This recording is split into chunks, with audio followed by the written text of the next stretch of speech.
So, hi, I'm Brian Herskowitz. I'm a writer, producer, director, and also a martial artist and sometimes vegan. And you are listening to Mac Jackson's Never Gets Old podcast.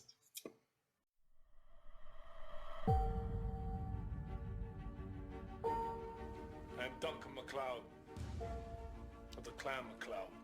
My name is Ichabod Crane. Name's MacGyver. Colonel Jack O'Neill, SG-1. I am Batman! Hello, I'm the Doctor. So there's this man, he has a time machine. Up and down history he goes, zip, zip, zip, zip, zip, getting into scrapes. For years, and maybe more than that, right, Mac? But how long has it been? Has it been 6, 7 years ago? Are you telling me that you built a time machine? Out of a DeLorean? Hey, now wait a minute. Now wait just a minute. Human beings were not meant to sit in little cubicles staring at computer screens all day. I've got something for you. Oh, merci, Sonor. Just one more thing, sir. Oh boy. Just like that. Bing, bang, boom. At this point, I'd settle for the boom. They'd love it here, don't you think? This is what I'm saying. And by the way, where is your podcast? Tell everybody that's here. Welcome to the Never Gets Old podcast. The podcast of all we love in TV, movies, music, and comics. With your hosts, Mac Jackson and Nathan Shell. Subscribe to us on iTunes, Stitcher, Facebook, and YouTube. Donations at paypal.com at macwjackson@comcast.net. Listen to my caping songs, DJ saying that they're too long. His guitar may be silenced, but his soul goes on and on. Lord again, alone again. His stories were like us, a beginning and an end, alone again. Now I listen in my room. Hi, everybody. Welcome to the latest episode of the Never Gets Old podcast. I'm your host, Mac Jackson, and I have joining me today a buddy of mine, Brian Herskowitz, who, if you've listened to us go on the collaboration, it's such a unique name. Collaboration Comic? No, it's a con, but it's a convention. Collaborate. Listen, if you listen to this podcast, you've heard it. As a matter of fact, I'll tell you what I'm going to do now. The two of us have been talking on that, and we had to limit ourselves because it was not our show to go on about. But on this one, it's the Collaboration Creative. That's the word I was waiting for. Collaboration Creative Convention, which we are both part of. And now he's on here, so we don't have to limit ourselves. We don't have to stay on topic at all. We get to go down rabbit holes. and we certainly may at this point. Yeah. No So first and foremost, what can you talk about what you were working on yesterday? Yeah. Yes, I can. I think I can. So I started life as an actor, failed sideways, became a producer and writer, but always had this love for acting. So about just because there was a pandemic on, I went, I should probably get back to acting. So I decided to go back to acting, and I got a part in a small film that's called Barely Love, a bear mauling musical. And it is a comedy musical about 8 college students that go up to the mountains, and a bear gets into their stash of drugs and goes crazy and starts to kill everybody. So that's kind of the story. I'm probably breaking all kinds of NDAs for telling. But, hey, listen, let them sue me. They didn't pay me for it. So well, there you go. But so I played. It was a small part. I played the owner of a diner, and I had a song to sing. So I got to sing a song. I was going to ask if you got to sing. I did. Did you like the song? It's cute. It's a cute song. it doesn't have a whole lot to do with the film, but it's a cute song. So it's like, you know, if it were me, I would cut it. I would go pull it right out. That would be me. Yeah. Well, we'll see. You're like, I was supposed to be in that movie, but you know. But you figure, you know, a year from now, you'll be hearing maybe buzzes of, you know, do you know The Room? Do you know the movie The Room? Sure. Yeah. So I think this is going to be, you know, kind of like The Room. Oh, really? It could be very popular because, you know, it could be a midnight showing. Well, I have a buddy who, well, he used to be the co-host of this podcast in the beginning. It was his idea, actually. I had already started the MacGyver podcast. And, you know, he was a guy that I saw at the comic book store, and he goes, you know, I'd like to do a podcast that's more general. So we got talking. Long story short, this podcast came about because of it. Not because I felt like I needed to do a podcast, but because he asked me to, would you mind? So he is a guy who tries to do the acting thing. Well, we live in PA, so I'm not moving to LA or New York. I'll take parts if they come to me. You know what I mean? Sure. And I've learned the magic of voice acting. So that's where I'm at right now. Yeah. But he'll travel to like New Jersey on a weekend and take part in filming an independent project. It could be a 5-minute, it could be a half hour, who knows. He doesn't get paid. And I said, why don't you, I mean, do you ever try? Is it like they just tell you up front, we're not paying you? He goes, no, they offer to pay me something. But my thought is someday I am going to want to make my own thing and they'll owe me one. Right. Okay. Interesting philosophy. I said, I wish you luck. I mean, people suck and they're going to go, no, or go, oh, we didn't agree to that. Or, boy, you know, I'd love to, but I got to wash my hair today. And, you know, and they just won't. But to each his own. I mean, all the things I do, and I'm sure you're the same way. We're like-minded in that we have many irons in the fire. Yeah. But it's because we love it, not because we want to be rich and famous. Not that we're against it, but I don't get paid for this. I don't get paid for the audio series I write and do, and you know, but you do it because you have to. You feel that hunger. Yeah. Right. So I 100%. I have a novel that I wrote that is out, and so I'm doing promotion on TikTok, which is one of the places where you really push your books. A thing called Book Talk. And somebody, you know, posted a video asking, you know, why do you write? And they had, you know, like 3 choices. One was to make money, to become famous, or just to have, you know, many people read your book. And I responded D, all of the above, because what you really want is you want all of that, but that doesn't necessarily come in the same order that you want it to come. Right. And I'm amazed at, because I don't think I'm anybody. I mean, I'm doing my part here in this corner of the world, but then I'll go to a convention and people will go, "You're Mac." I'm like, "Yeah, why? What did I do wrong? Did I park the car in the wrong place?" They go, "No, we know your work." And I'm like, "Thank God. Wow." Because you really feel like nobody listens. You feel like you create this stuff, you put it out there. And for my own sanity, that has to be enough. If I finish recording a song and I put it out there as a single, in my mind, I'm going, yeah, but you want to finish an album. I want to do an album. Right. But there's people out there who like the 2 singles that you put out that I don't know about until maybe somebody catches you on the street or, you know, but you really do all of this for first and foremost yourself. Yeah, I think that's one of the differences between doing live theater and doing film or television or any kind of media where you are, you know, you're in a room by yourself, or you're in a, you know, with a couple other people, or you're on a set, and you really don't. There are 2 things. One, you're separated from your audience, so you don't really have that connection. The other thing is you don't know what people are going to react to and how they're going to react until, like you said, somebody comes up and says, "Oh, I saw this," or "I heard that," or "I, you know, listened to this."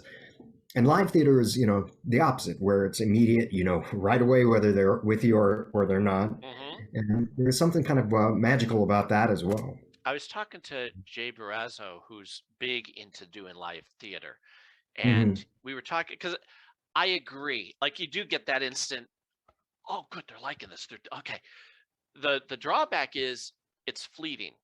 Like if you do something on film, you know it's locked in, it's there. But you're like, okay, same thing if I perform, I'll do a concert somewhere.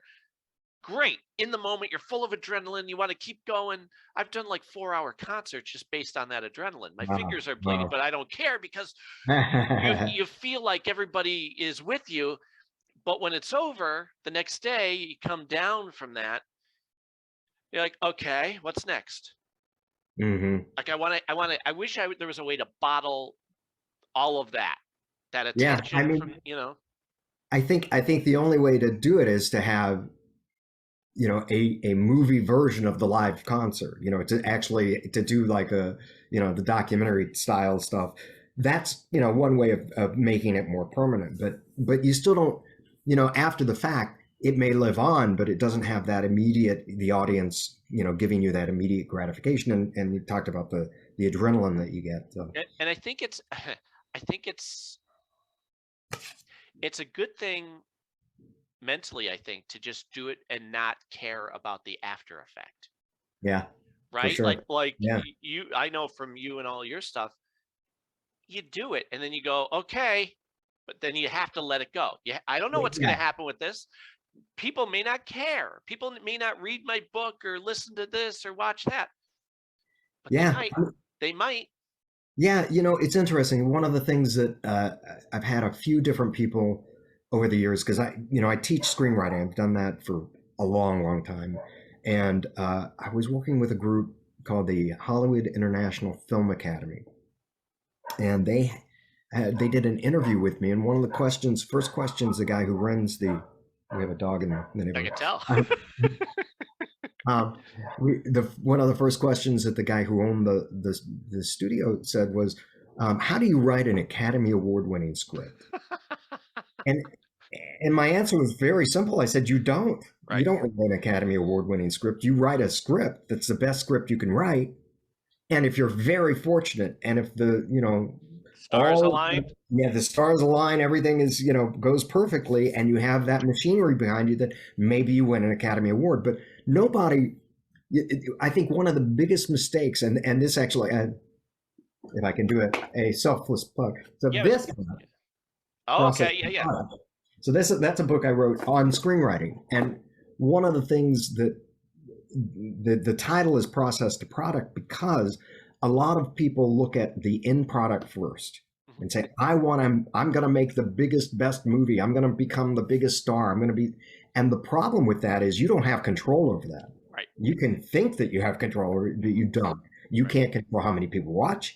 You can't control how they like it. You can't control whether or not they want to see it again and again. All you can do is do the best you can do. And so that's about process. And that actually came out of being initially from martial arts. Because what happened was I found as a competitor where I would be in big competitions and want to win. And if I was focused on winning, I would choke. Sure. Because anytime you focus on winning, the opposite is also working in you. This idea of, oh my God, I want to win. I'm going to win. I have to win. I have to win. What happens if I fail? Oh, I better not. Or I did this move and it didn't come off the way I wanted to. And now in that second, when you should be paying attention, you're thinking about how that didn't quite work out the way you wanted.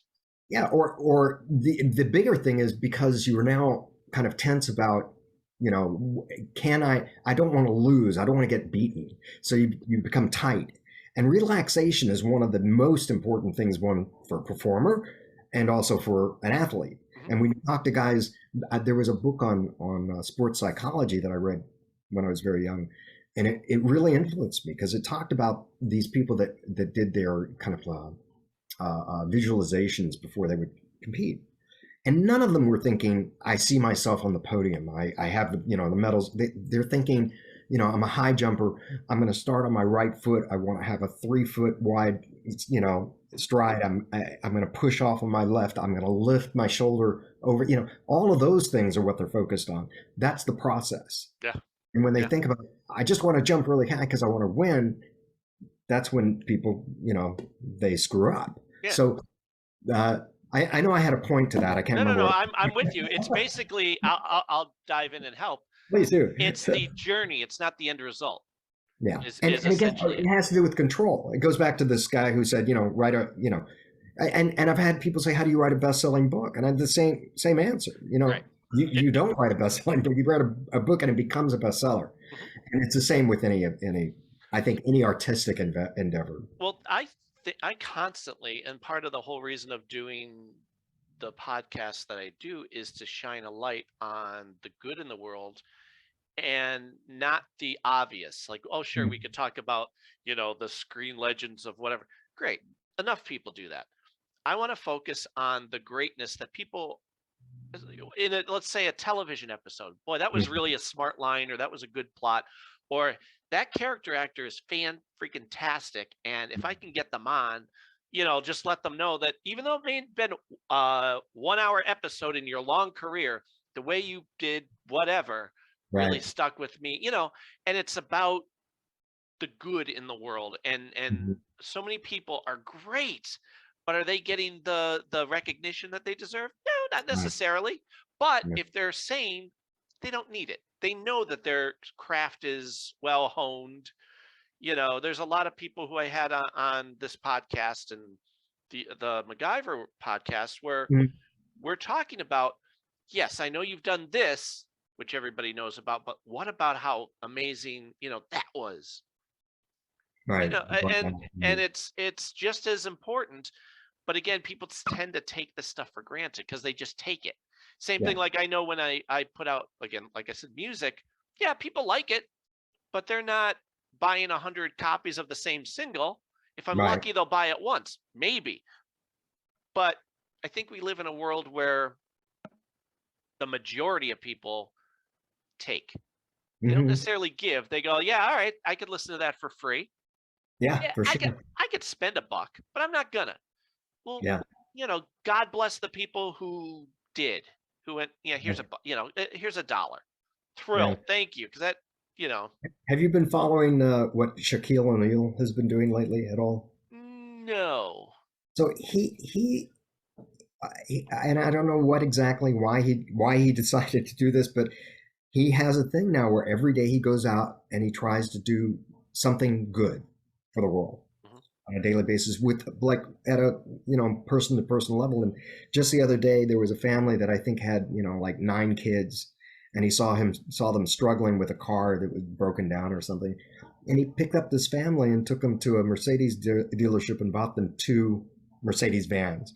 And but this is not the first time he's done stuff like this. And I saw him, he bought it was cute. He's walking by in a jewelry store or whatever, and a guy's like looking to buy a ring for his fiance. And he goes, Hey, what are you looking at? Looking at rings to get for my fiance. I'm going to ask her to marry me. Huh. Which one? That one? Yeah. All right. Here you go. And he hands it to the guy over the counter and he goes, you're going to buy my ring? No, for you. Oh, really? Like, it's, and he's not bragging about it. The only reason that people knew about it was because somebody happened to be off to the side and go, that's Shaquille O'Neal. Yeah. I love that. That's God bless him. Yeah. I mean, somebody who has the kind of money he has and the opportunity that he has. And then there, of course, there's the complete opposite. There are those people that, are not going to give up. They, no matter how much money they have, they're not going to give up anything. And it's not just about money. It's about time. And it's about, it's about being good to what. Do you ever watch Somebody Feed Phil? I know of it. No, I haven't seen it. But when you get time and you're just looking to relax and you want to feel good about the world. Yeah. It's on Netflix. Watch Somebody Feed Phil, because there's the part where he's going all over the world and enjoying good food. And that kind of gets you like, oh, I wish I was there. I could enjoy whatever that meal is. The other half of it is him talking and meeting with people. And we watched one last night. Because whenever we think about it, we're like, I don't know, we feel like watching a Feed Phil. Yeah. Okay. But I have to pace myself because I'll tear up. Like, he goes to, what was it, Memphis, and they have him come into this it was a house that they made into a restaurant, and they sit him down at like a community table. Mm-hmm. And he's talking to everybody, and you feel the love that you want in your fellow man to be like, Well, you know, yeah. I just met you and I want to hug you, like, and you feel comfortable doing that. Mm-hmm. That if you get a chance, check I'll him check out. it out. It's a nice, it's good for the world, and it's not preachy. He's a good man, appreciating good people and good food. That's cool. Yeah. There's actually, I don't know, have you ever heard of the documentary called Happiness? I want to say yes, but not enough that I should say yes. Okay.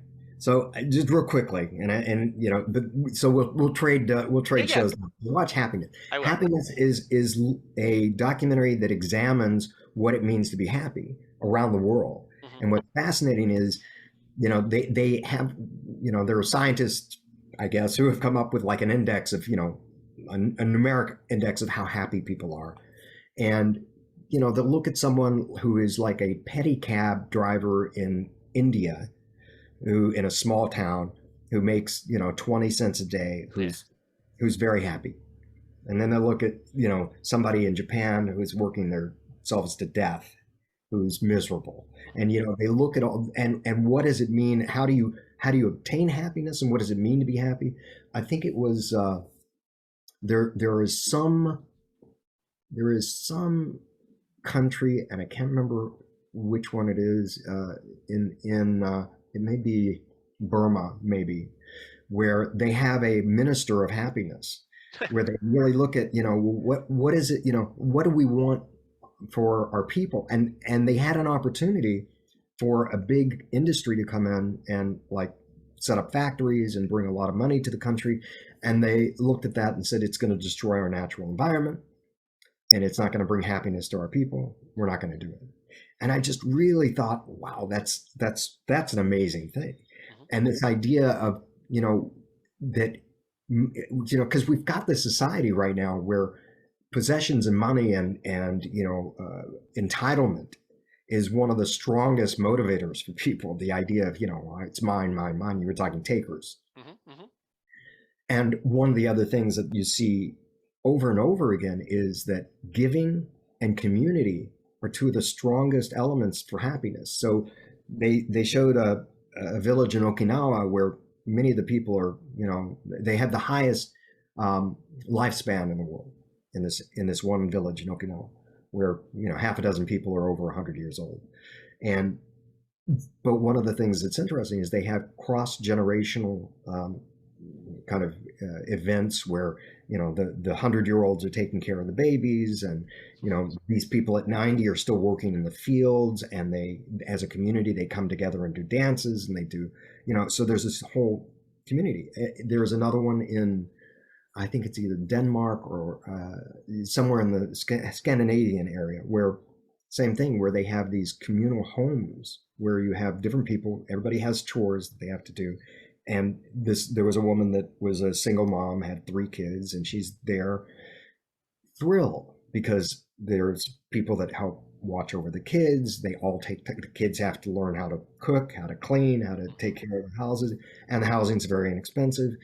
And it's just a fabulous situation because of the community. And then there was a guy who was a Wall Street guy who gave up everything to work literally with a leper hospital in India, and is just as happy as a clam. So, you know, what we think are the elements to happiness and what happiness actually is are two totally different things. Oh yeah.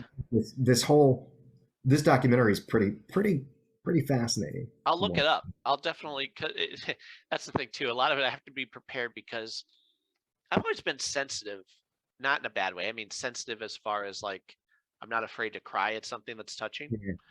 But I'll tell you, since you have kids, it's harder. There's something in your brain that goes, I can't watch a Folgers commercial now, you know, right? Because you're like, I see the beauty in that. Yeah. Or what I've noticed in the last couple of years, I really have no tolerance for bigotry or injustice, which, okay, everybody says that, oh, that's bad. Clearly it's bad.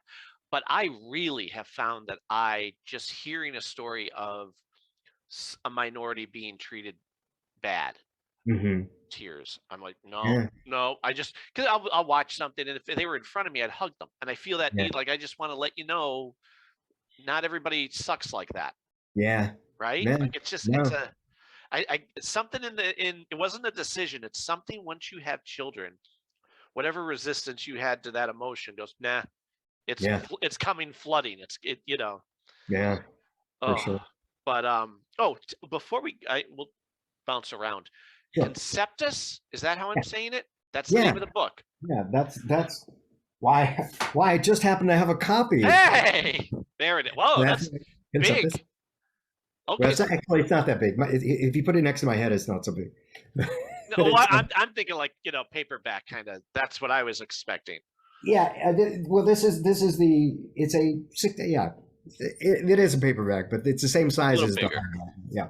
So yeah, it's not your typical small paperback. Tell I read up on it, but tell the audience, if you would, the basic premise of it, because I have thoughts that I want to share. Well, I'll just tell you now. I love that you've created a character that will continue. Like it's going to be a series starring this character. Knock on wood. I'm working on the second book right now, and going very well, but slowly, as with most writing it does.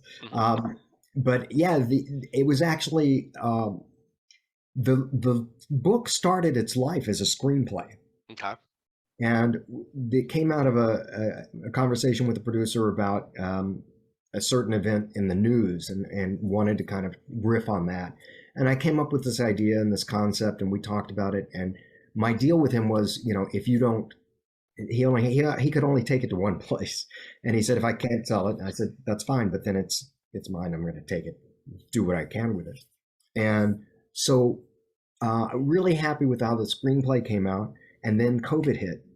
And when COVID hit, I went, well, nothing's going to be shot right now. What do I do with my life?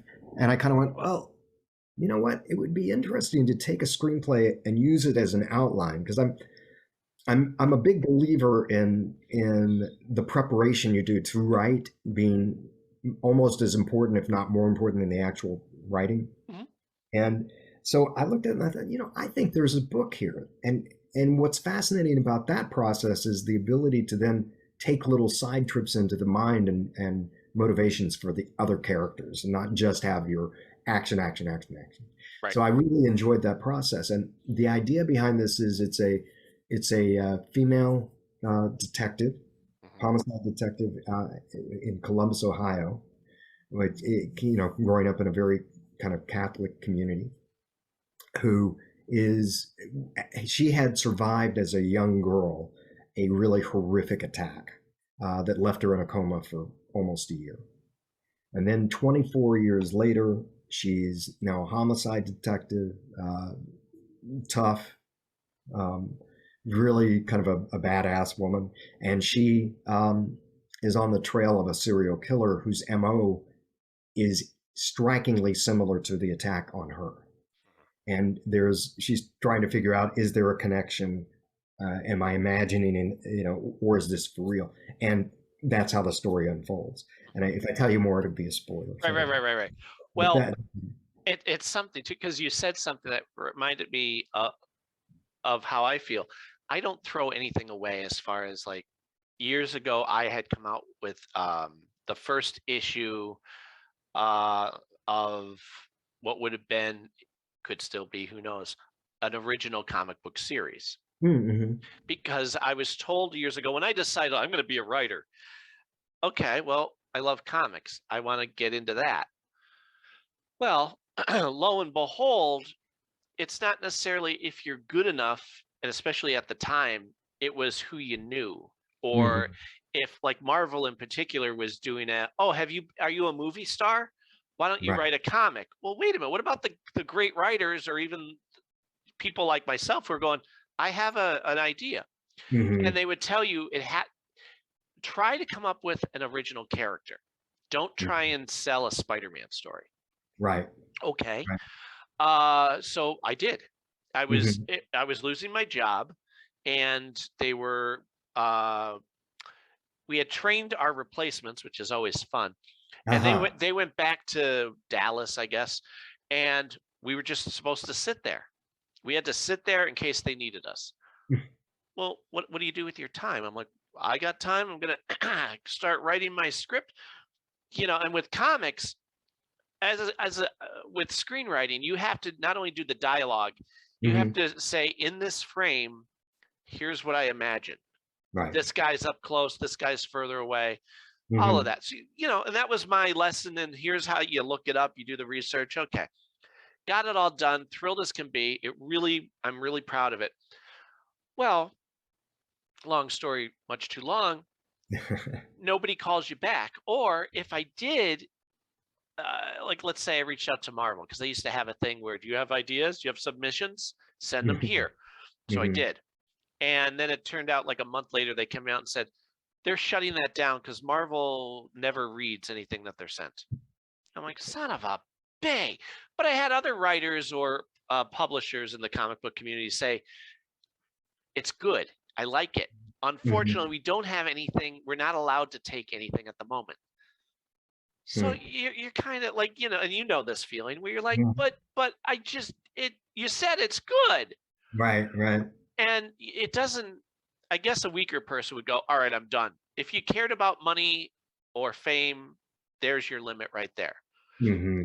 But I hung on to it, and I then moved on to something else. And then same thing with acting or writing or whatever. I was ready to get rejection letters. I was ready for it. I figured that's part of the business. You're not a real writer unless you get some rejection letters. Sure. What I found was that nobody, even people who promised me and actually egged me on to do, hey, give me the first 3 chapters of your, great, yeah, here you go. Here's the premise. Did everything right. They'd never bother to read it, which is worse than if you give me. I'd rather you look at it and go, here's my notes. No, thank you. But I think we live in a world now where they go, Years ago, they did an experiment where Jerzy Kosinski had written a Pulitzer Prize winning book called Passages. And someone took the manuscript or typed it up. I don't remember if they actually had the manuscript, but they typed it up, took his name off of it, put a different cover page on it, and sent it to every literary agent in New York. And every single one of them passed on it without knowing that it was, Jerzy Kosinski's Passages, that it, Pulitzer Prize winning book. And then they did a similar experiment with Casablanca, where they had somebody, repackage it. And again, there's kind of this, the agent system and the idea of having that person who is your representative, which is, absolutely a kind of an essential part of the industry. And both publishing and in film, but it's a filter system. It's basically, it's the I like to think of it as the drain catcher. It's the stuff at the bottom of the, so all the hair and everything and the gunk gets stuck in that. And what happens is they, at a certain point they've got so much hair and gunk and stuff they don't look at anything beyond that. So that's one of the problems. You have to figure out, how do I get past the drain? How do I get around that? Either do I what caustic materials could I throw at them to get the, to destroy and dissolve all the hair so that they can actually see my project? Yeah. And, those are some of the challenges. It's a system that is based on no, because a lot of people don't want to say yes, because if they do, and it's a disaster, that's on them. So, they'd rather say, oh, we passed on a winner than we picked up a loser. Right. Well, that's why, and again, I know this from others and yourself. If you're into it, if you're gonna do it, you have to ignore that and go, okay, fine, but I still have to do it. I still have to write. I still have to do whatever. Well, now, thanks to the wonderful technology that we have, I get to scratch the itch of acting and writing and just being creative, because I went, fine. If the world is not going to help me GD it, I'm doing it myself, which is where the audio series came from. Because the other thing, and I don't know how you feel about yourself, but I know I'm impatient. Yeah. I'm not going to wait for someone to go, will you read? No? Okay. How about you? I got sick of that. I'm like, I'm not asking for permission anymore. I'm going to do it because, again, technology of today, I could do my own independent thing. And if people catch 100%. on, great. But I do feel that accomplishment, which then fuels you to go forward and go do more. And, you know, if it's such an open-ended project, such as with your novel, great, there's book 1. Now let's do book 2. And I have an idea. It's so fun. And I love, one of the things that I love about talking with you and like-minded people is you get it. And it's that there's a adrenaline thing when you talk to like-minded people, because you like you get it, you know what that's like. You know, the rest of the world doesn't maybe get it, but you feel that pull. And I don't remember when that caught on for me. Do you remember, like, for you? Like, I think it had to be college maybe, or after college. I went after college for me, because one of the things that happened for me, you know, I started in the industry as an actor, then became a producer, then a writer, director, etc. And all the other, by the way, freaking wonderful that you were able to do that, because I find that I've been involved with projects too where I wasn't planning on being this guy. I'm an actor.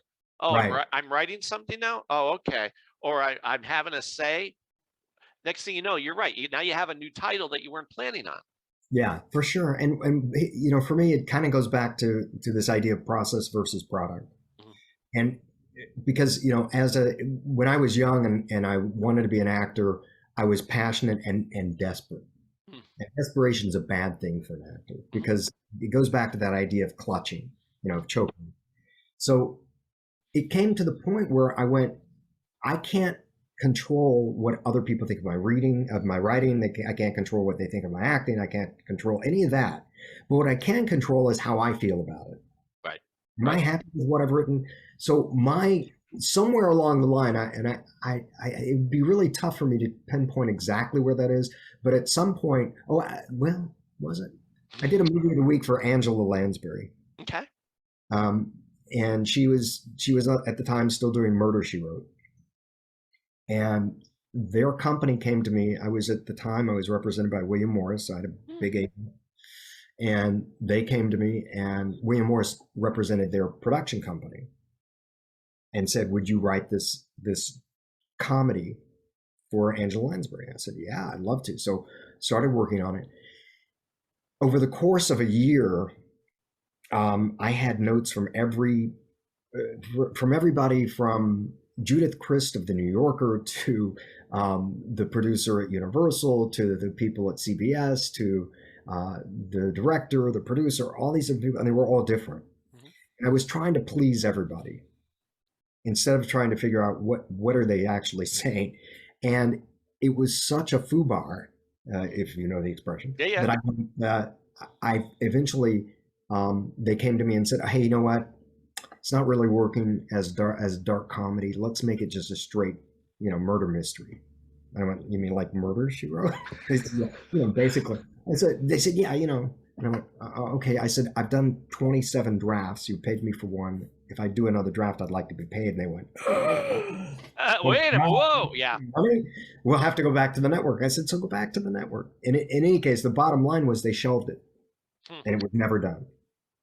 And at one point they came to me and said, we're getting this great writer from England to come in. Now, if we do, you won't ask for credit, will you? And I said, don't use my material. I won't ask for credit. So that was the end of that. Right. And it's still never been done. But what happened from that was a huge lesson for me about trying to please people as opposed to trying to please yourself. And I think there's a fine line between hearing and listening to criticism and taking that in, and then making changes based on what you're hearing, and trying to, go, you want it to be funny, or okay, oh, you want it to be more serious, oh, you want it to be taller, you want it to be shorter, and trying to make all that work where you end up with mud. There are no colors anymore. So that at that point, after that experience, I started to kind of get to the idea of, I can't do that. I have to at least find what my core and my center is, so that I can work from a place where I go, I'm happy with the work that I did. This is exactly what I intended to make. Now, if you don't like it, and you're somebody who is in a position to do something with this project and you want it different, we can discuss that. But if I don't know what it is that I'm doing, that I go, yes, this is what I have, I'm at a loss. And a perfect example, I wrote a screenplay, and there was a kind of a ambiguous ending, which I wanted. I wanted this ending where people went, what, wait, what's what happened? And did it, gave it to people, and people all loved it. But the ending, what is it? Is it this, or is it, fish, or is it fowl? And I'd go, aha, that's weird. And after about 10 people going, no, tell us what, and I went, okay, all right, I'll make that change. Sure. But I heard it enough to where I went, okay, my audience, I got to listen to my audience. I got to listen to the people that are speaking to me. But I'd written exactly what I wanted to write. And when you can walk away from whatever you're doing and going, I gave it absolutely my best. I didn't choke. I didn't screw up. I didn't fall down where I should have stood. If you can walk away going, that was my best effort, that's all you can ask. Right. Hopefully, and this is the other part of it, as somebody who's been teaching for a long time, the idea of continuing to grow and to continue to understand and learn and educate yourself is a process that should be ongoing throughout your life. Sure.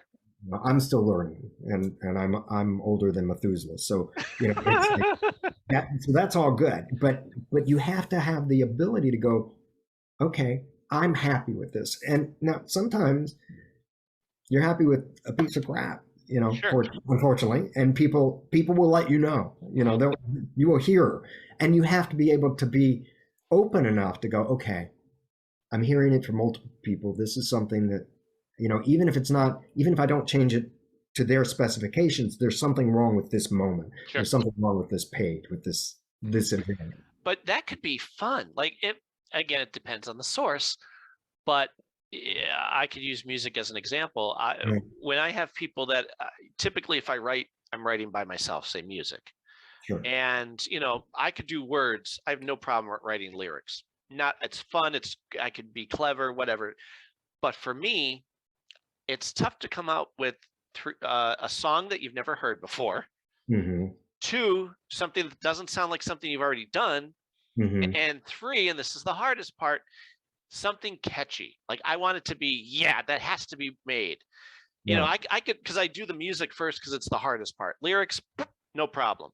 Right. But if you're in a room with somebody, I love that okay, like the guy who was originally teaching me guitar. He's across from me. Okay, here we go. And I'd go, what do you think of this? Is there something you could? And if you get a good person to go, yeah, even if you don't use it, you appreciate that they're trying. Where there was another guy that I brought in at one point, we were going to do a big show, and we're practicing. I'm like, well, what do you think if I do? And he goes, whatever you want, Mac. Okay, all right, but thank you. But do you have any ideas? No, what you got's good there, Mac. I'm like, you're a yes man, and you're missing this opportunity of collaboration. Yeah. You know what I mean? Like, give me something. Even if I don't use it, at least I know you care. And when you get with those people, even if, maybe they'll like this, they'll say, I don't like that. I don't like what you just did there. Or I don't like that part. All right, give it. What do you got? Yeah. And hopefully they're right. And you go, good. All right, credit to you. I gave a guy a credit on a song I wrote where I tried to have him start it. And he's very in the minor keys of a song, because that's where he comes from. He's a Doors guy, and everything is down and depressing. Where I'm a Monkees guy, where let's celebrate life and here we go and rock and roll and and this great. And to see what came together was interesting, but again, we had to kind of find your way. Yeah, like, all right, I'll let your verses be in a lower key, but that chorus better be up. Yeah, because that's the payoff. For a long, long time, I studied with an acting guru named Milton Katselas. He's a pretty famous director, acting teacher, and he used to talk about how Elia Kazan said that, I think it was Elia Kazan said, or maybe it was Chekhov. Somebody said, one of these famous, people, the older time people said that, the director comes with the vision, the writer comes with the vision, and the actor comes with the vision.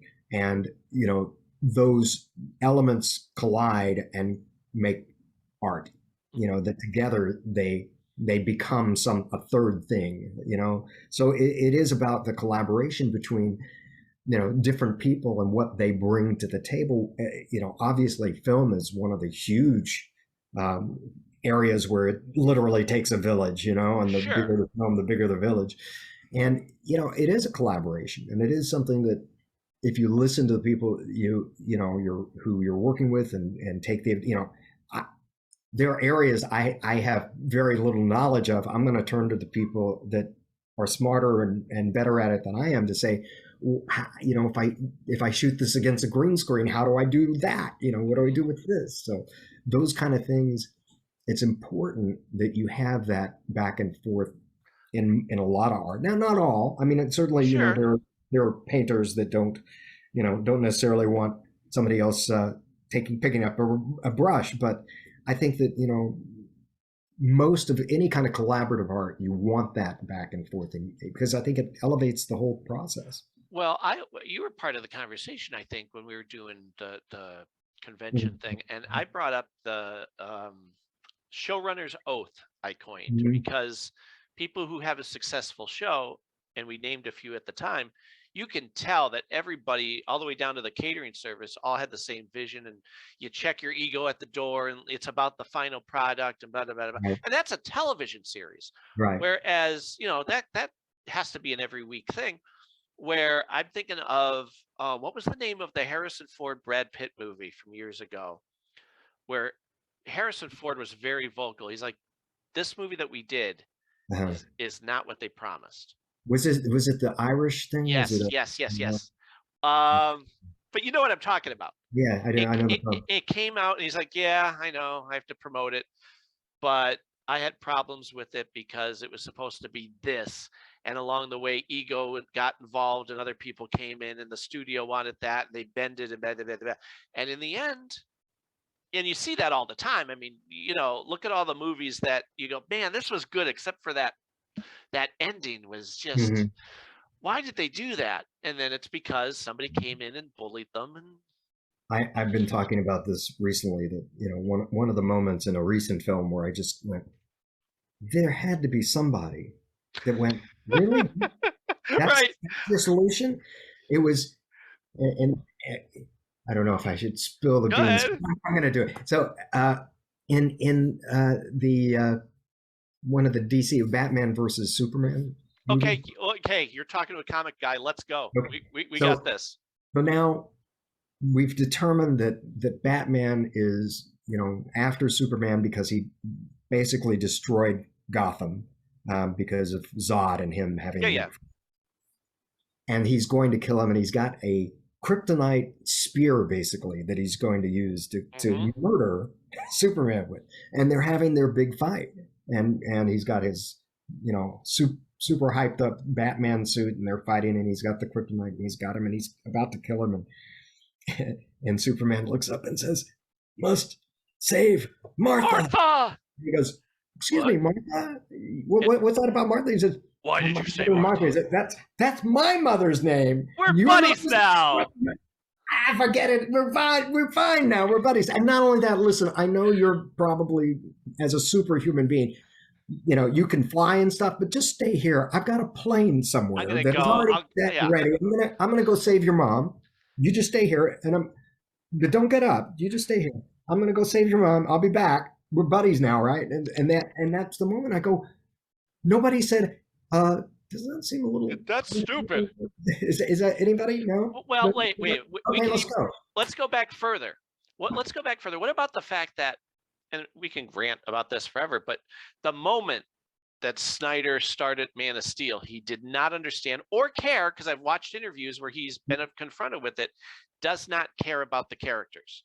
Mm-hmm. He had his artistic vision, and it didn't matter what you slapped in there, if it was Superman or Spider-Man or guy on the street. Well, already you should be taken off the project. because Superman, as we all know, is about optimism and hope. And by the way, big thing, Zack Snyder, they don't kill.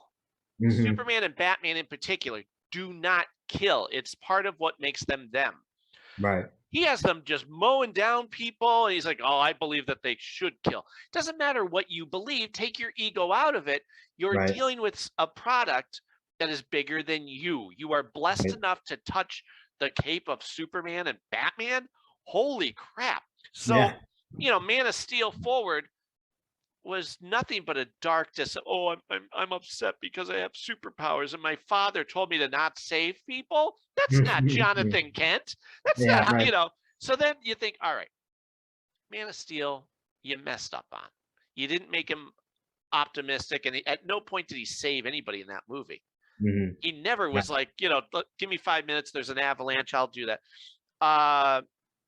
Then you get, okay, so now you're going to do the dream movie, Batman versus Superman. I remember going, I probably talked about it on this podcast. I can't wait because you now can make Superman, hopefully they'll make him lighter, and Christopher Reeve optimistic. That's what you need. And Batman, I don't like the fact that they made him older, but let's see what they're doing. Well, the movie comes out and you have everything is shaded in gray. You didn't even bother to show Metropolis or Superman be bright. And, the whole thing that makes them great is he's optimistic. Batman is still fighting the good fight, but he's a darker character. And to watch them clash, but then work together. Right. This guy didn't care. He didn't know. I'm, so you're right. And then the whole Martha thing, by then you're going. Right? Like, wow, that doesn't make sense. Was for me. That was the one moment where it was like, head snap. Are you kidding me? Moment. But I, it's there's a whole the idea of Superman years and years and years ago. I actually had dinner with Christopher Reeve, and he talked. Get out of here! Yeah, he was talking about how he imagined Clark was kind of scrunched up, and but Superman, he said he felt as if there was a string that lifted him, and I thought that was just fascinating. He talked about that. But there's a great scene in the first movie where he does that. Yeah, where he, he's about to tell Lois, and he takes off the glasses and he goes like that, and he decides no, so he goes back to. It's brilliant. He had such a great grasp on that character in just the quiet moments that nobody could write for either. Like it's just the way that he would carry himself as Clark. It wasn't done strictly comedic. He was earnest. No, he was definitely earnest. And better in the first. I mean, the first two films were great. I think they kind of obviously path as they went on. But you know why? Because the third one they went, we're doing a Richard Pryor movie, and maybe we'll have Superman in it. Yeah, we'll make it funny. We'll do it. No comedy. Yeah. The Devil's Own, by the way, was the movie that we were trying to remember. Yes, that's right. The Harrison Ford movie. Yeah. And of course, I went to see it because Harrison Ford. I'm with my buddy, and like, what's Harrison Ford? Come on! And then we saw it and went, yeah, it's all right. And then to watch like his interviews afterwards, go, oh, that explains a lot. Yeah. Yeah. Again, one of the truisms of the entertainment industry, in my opinion, is that it's almost impossible to make a good movie. It really is, because you have to have everything go right, and it takes very little to go wrong. First of all, starting with the script. If the script isn't great, you can't have a great film. Right. You can have an okay film, but you can't have a great film. Then you got to have a great director. You got to have the right actors. You have to have the right amount of time and money, all of that stuff. And then it just takes one thing to mess up. Then you go to the editor. And if the editor takes out chunks that, I don't think this is necessary, that pays off later on. Leaves in the stuff that you go, why is this in the movie? What am I watching? Right. Like there's no resolution. We'll watch stuff and go, really? Like this, a perfect example. Watch any television and listen to any commercial where they use some current type of song. I go, I understand. I'm a really tough critic. I got that. I am the harshest, but if I like something, I love it. Like musically, if you get past my defenses, I'm going to take everything that you ever have or ever will have because I love it. But we'll watch something and I'll go, So somebody wrote this. Mm-hmm. Somebody went, yeah, I want to record that. Mm-hmm. And then I want to put it on an album, and I want to. How many people did that pass through to where now, for whatever reason, it's on this movie or commercial, anything? Why is the level of quality so low? And yet somebody went, no, keep it going. Move it to them. Let's make this, marketing is an amazing thing in and of itself, because they're selling crap to the public. And then the public's supposed to go, oh, is this what we love now? This is, and there are those, that go, well, the world is telling me that I have to like this band or this show or this whatever. Well, I have always pushed my kids to go, listen, think for yourself. My patience level is, by the time you're 15, you better have looked beyond what is right in front of you. Mm-hmm. Around 15 is the time where a kid starts to get more independent thoughts and their hard personality. So you go, let me go back to movies from the 50s. Mm-hmm. Or back, who's Laurel and Hardy? Okay. Now, do you have to love it? No, but you have to know it. Right. Do you notice that in a lot of movies and television shows, they'll show that a kid is young because the parents will say, oh, that's a Patrick Swayze movie. Who? Mm-hmm. That's not cute. That's not funny. I would be ashamed if my kids ever, my son is 13, my daughter is 10, and they know more than they always have, more than their classmates. And they'll come home and go, Dad, I was talking to a kid in my class. He doesn't know who Columbo is. Mm-hmm. I'm like, oh, well, okay, yes, I understand the frustration, but you are unique because I'm here to introduce this to you. Right. And the way I would explain it is, it's now your job to educate them. Right. We're in a world right now where there's so much noise. When you've got, you and I think probably more but growing up, there were 3 networks. No, I had that. Eventually, Fox came along. I remember that too. That was a big one. Yeah. So Married with Children and The Simpsons. Those were and there just wasn't, you went to the movies, you watched a little bit of television, but it wasn't like you had a ton of choices. Now, where you've got Hulu, Netflix, Amazon, Disney Plus, Paramount Plus, all these different streaming services, and literally thousands of channels and outlets. And there are some great shows on each one of those platforms. You only have a certain amount of time in the world. So a lot of things have changed. One is the attention span, and conversely, how long the show has to grab you and say, this is what you want to watch. So a lot of the way that the creative process has changed significantly, but so have the watching habits. And the idea that now going back, 30 years ago, I had a nephew, Cary Grant came to speak to an acting class that I was in. Wow. The Milton Gonzalez class. And, we were just all blown away, Oh my God, it's Cary Grant. And the way that they did it was really very, very touching.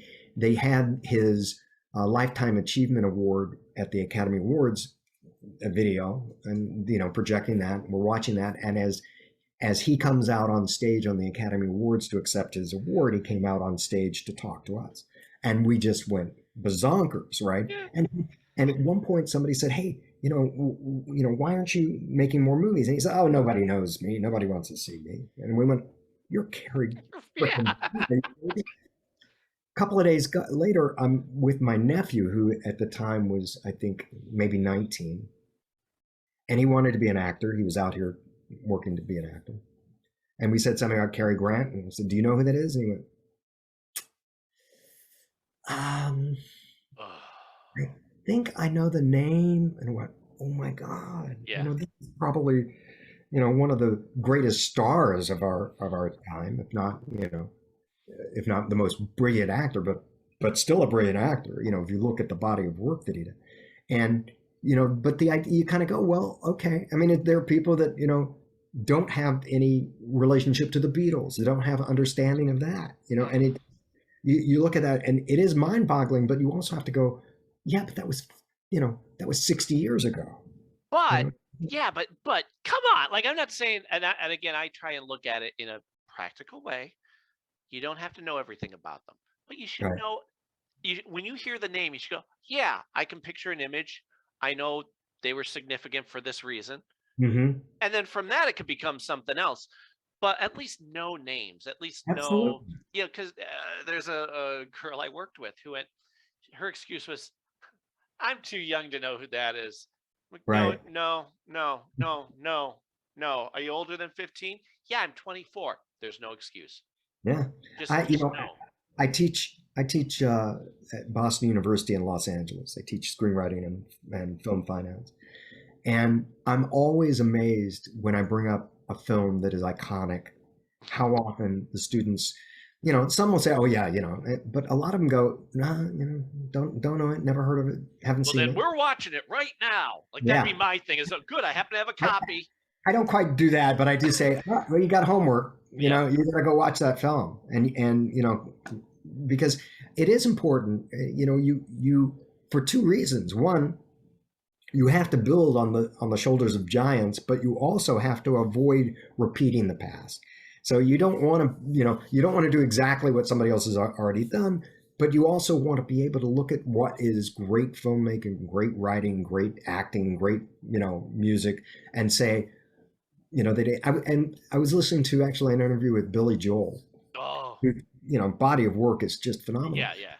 But it was fascinating to hear him talk about it, because what he said is, he said, I'm not really, he said, I'm a mimic. He said, all I do is I'd say, I want to do a song like Elton John. And then I'd go and do a song like Elton John.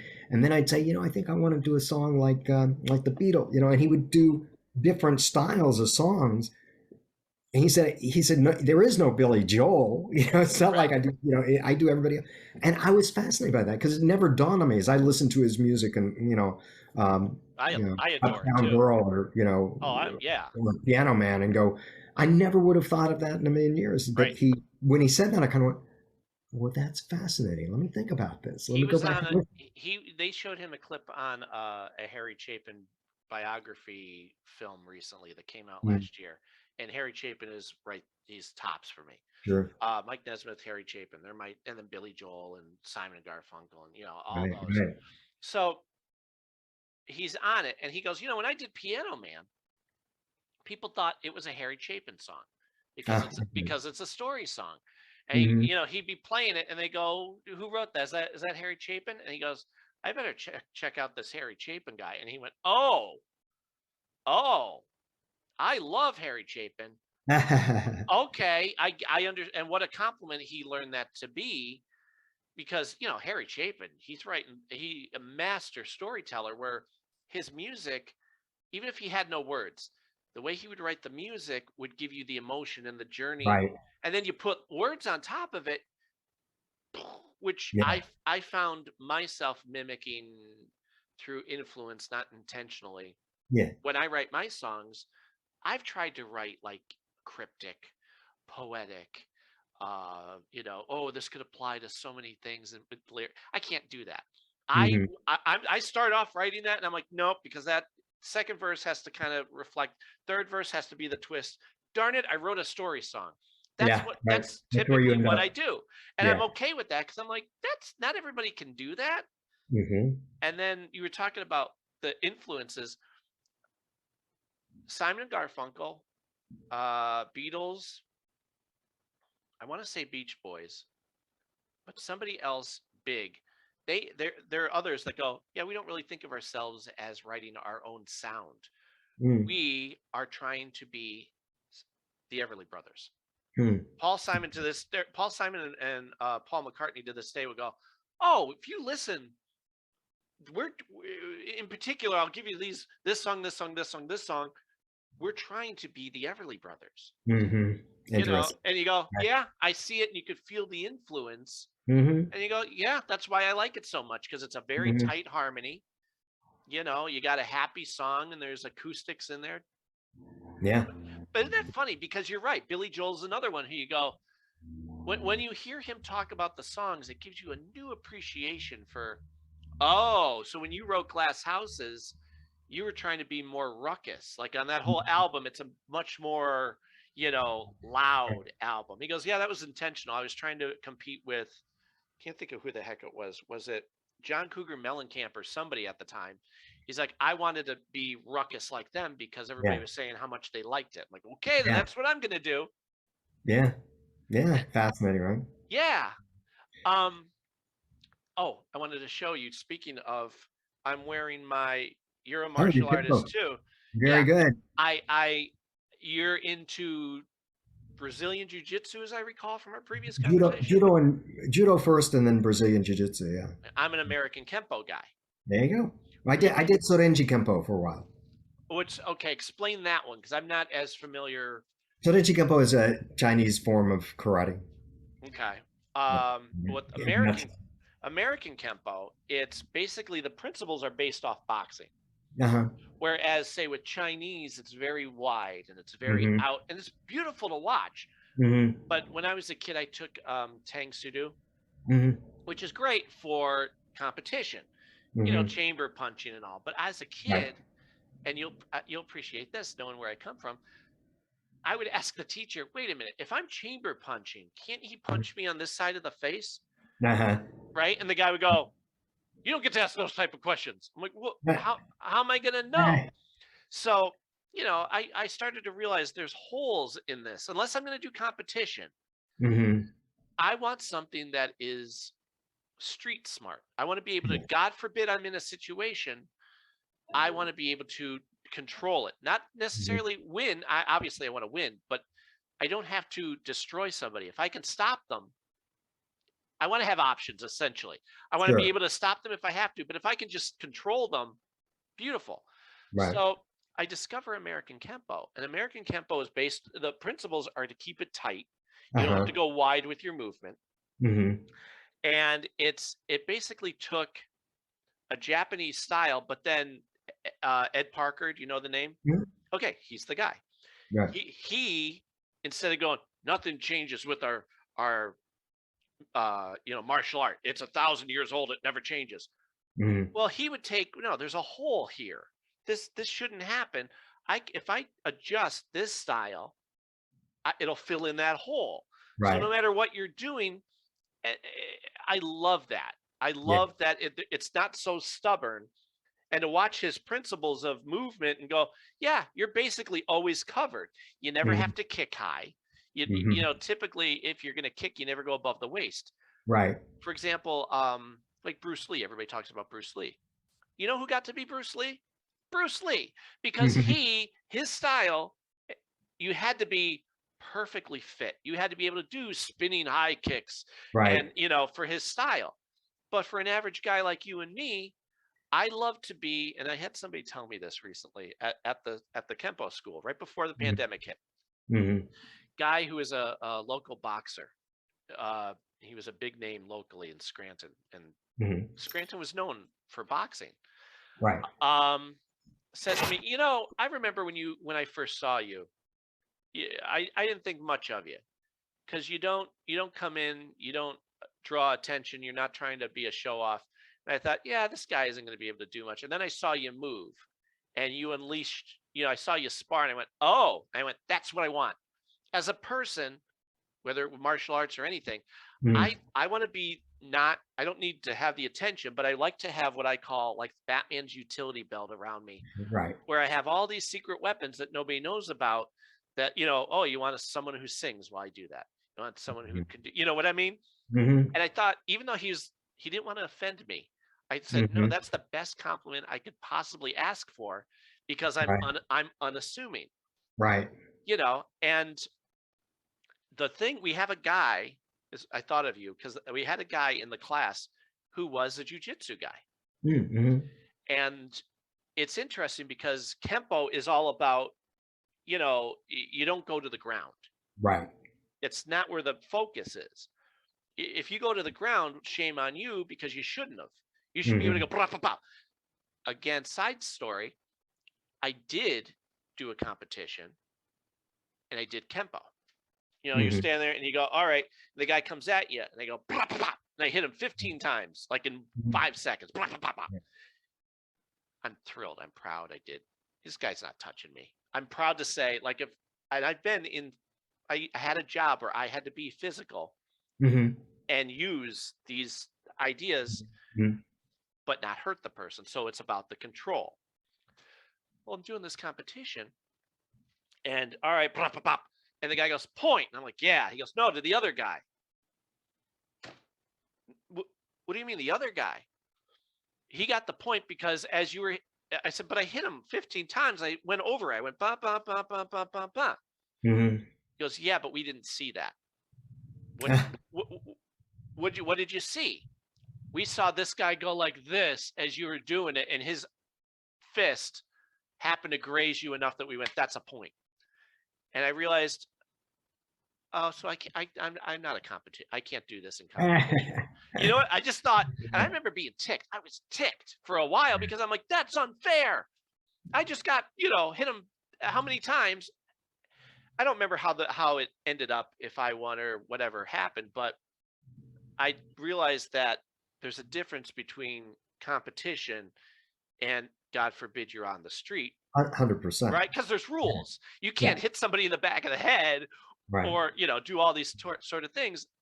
And I remember being really disappointed for a while and then going, no, I didn't get into this for the competition part. I got in it so I know that, God forbid, anybody from, this big to that big comes at me, I'm fine. I feel that security. Right. Right. But you do competitions all the time, right? I do. Yeah. I'm actually kind of the opposite. So I started as a very young child. I was 6 years old when I started doing judo. And for me, it was, competition was the fun and it really was the flip. It was the idea of, well, the self-defense part is kind of like the bonus, for me, competition, it was the camaraderie, there's a whole kind of subculture in the martial arts world. And then within that, there are the subculture of judo and jiu-jitsu and Brazilian jiu-jitsu and karate and everything else. So, I started competing at 8. I won the Texas State Judo Championships and then continued on from there. And 1980 was in the Olympic trials that we ended up not going to because of our buddies in Russia. At that time, they had invaded Afghanistan. And Jimmy Carter, my brother and I were both up for Olympic in judo, and we're in the trials. And he was an alternate. I blew my knee out, unfortunately, just before it. But he went to Washington, and Carter came out, and they were supposed to have a meeting with the president to discuss going to the Olympics. And all of these athlete reps are there, and Carter comes out and says, "We're not going." That was it. That was okay. And, it was really soul crushing for a lot of people, particularly there are sports where, 4 years is an eternity. And, you peaked at that moment for the Olympics. And then 4 years later, you're, washing cars.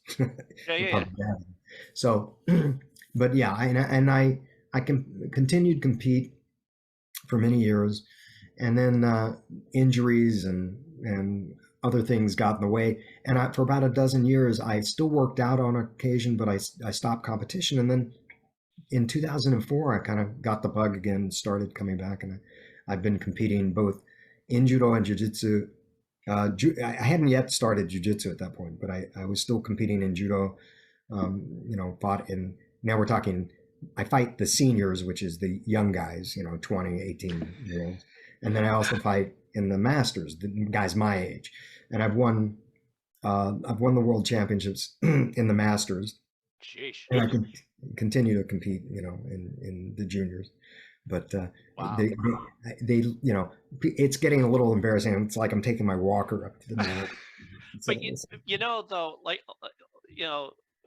we always talk about, okay, Kempo is, like I was saying, as far, because we had people come in that would teach Krav Maga, did a seminar in that. And I'll tell you what you do, and I don't know if you're the same way.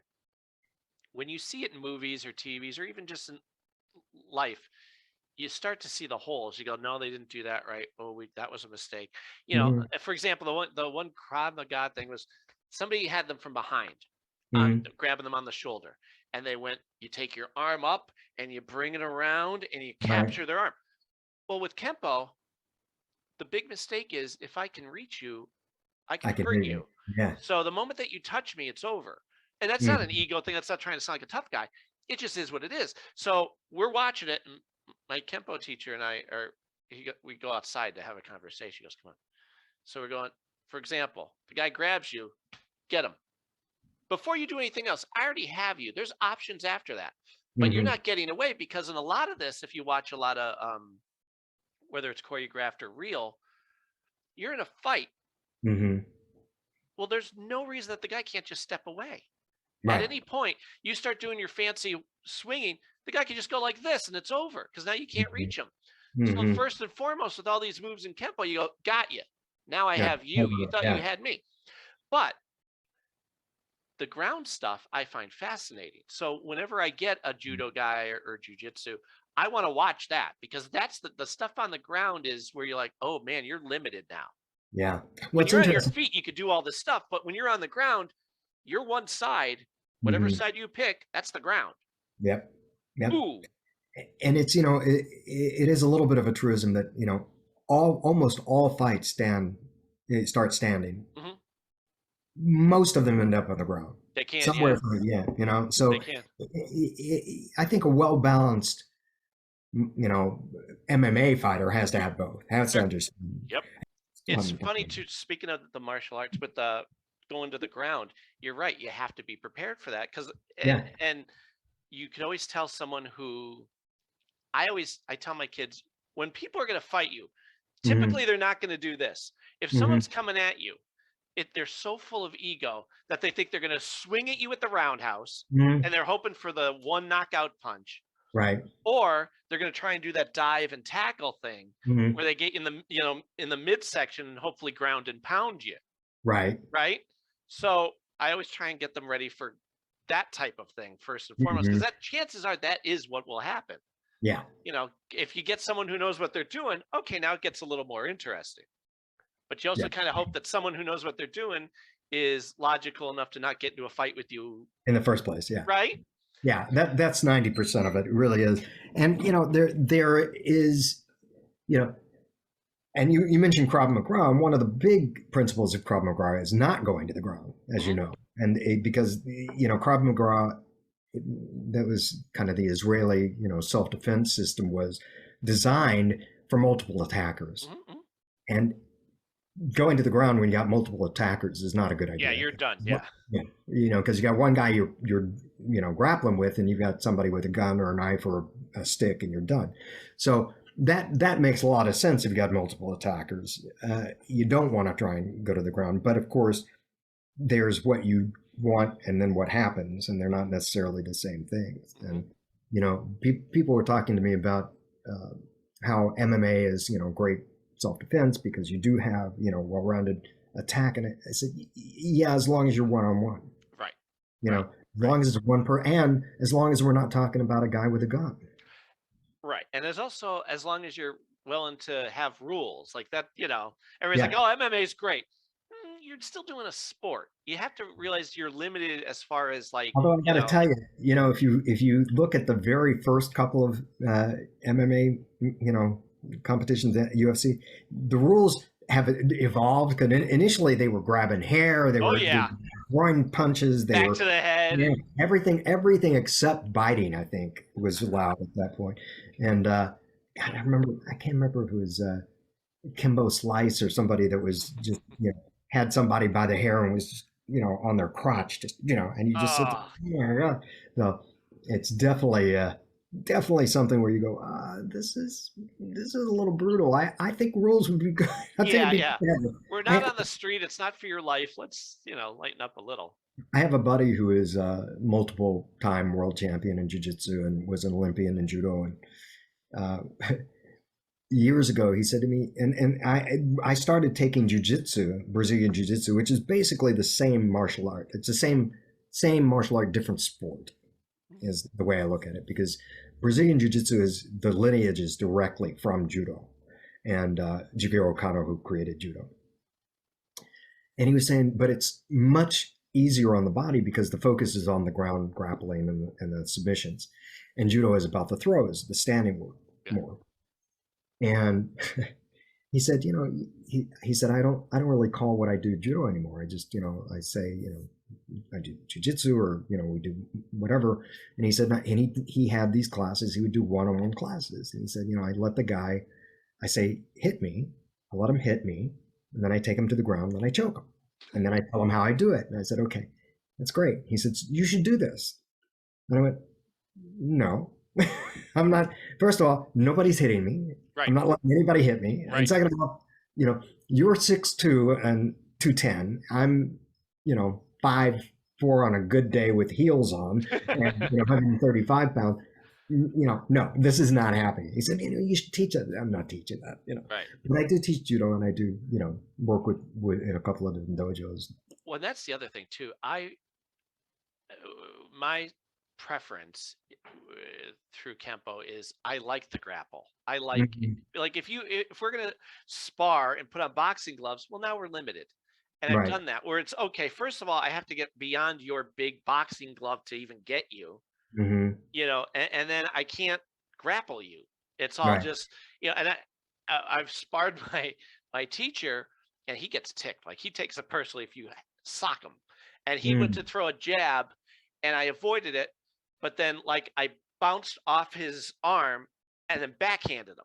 Bam, bam, right? And then when he reacted, then I caught him with one of these, and you think, good for me. And then, oh crap, wait a minute. No, now he's going to be angry because he's a big, you know, he's a big guy. Right. And now you just have to avoid the bulldozer coming at you, because then you can see he gets annoyed at himself and you know, all of that. But I love the grappling. Like, again, I had a job where I had to handle people. Right. Not hurt them. Right. They can try and kill you. Right. But you cannot hurt them. Right. And these giants coming at you, and you have to stop them. Right. But they'd go, pause, not claws. And you're like, come on, don't give me that, you know. But the grappling is so necessary to control.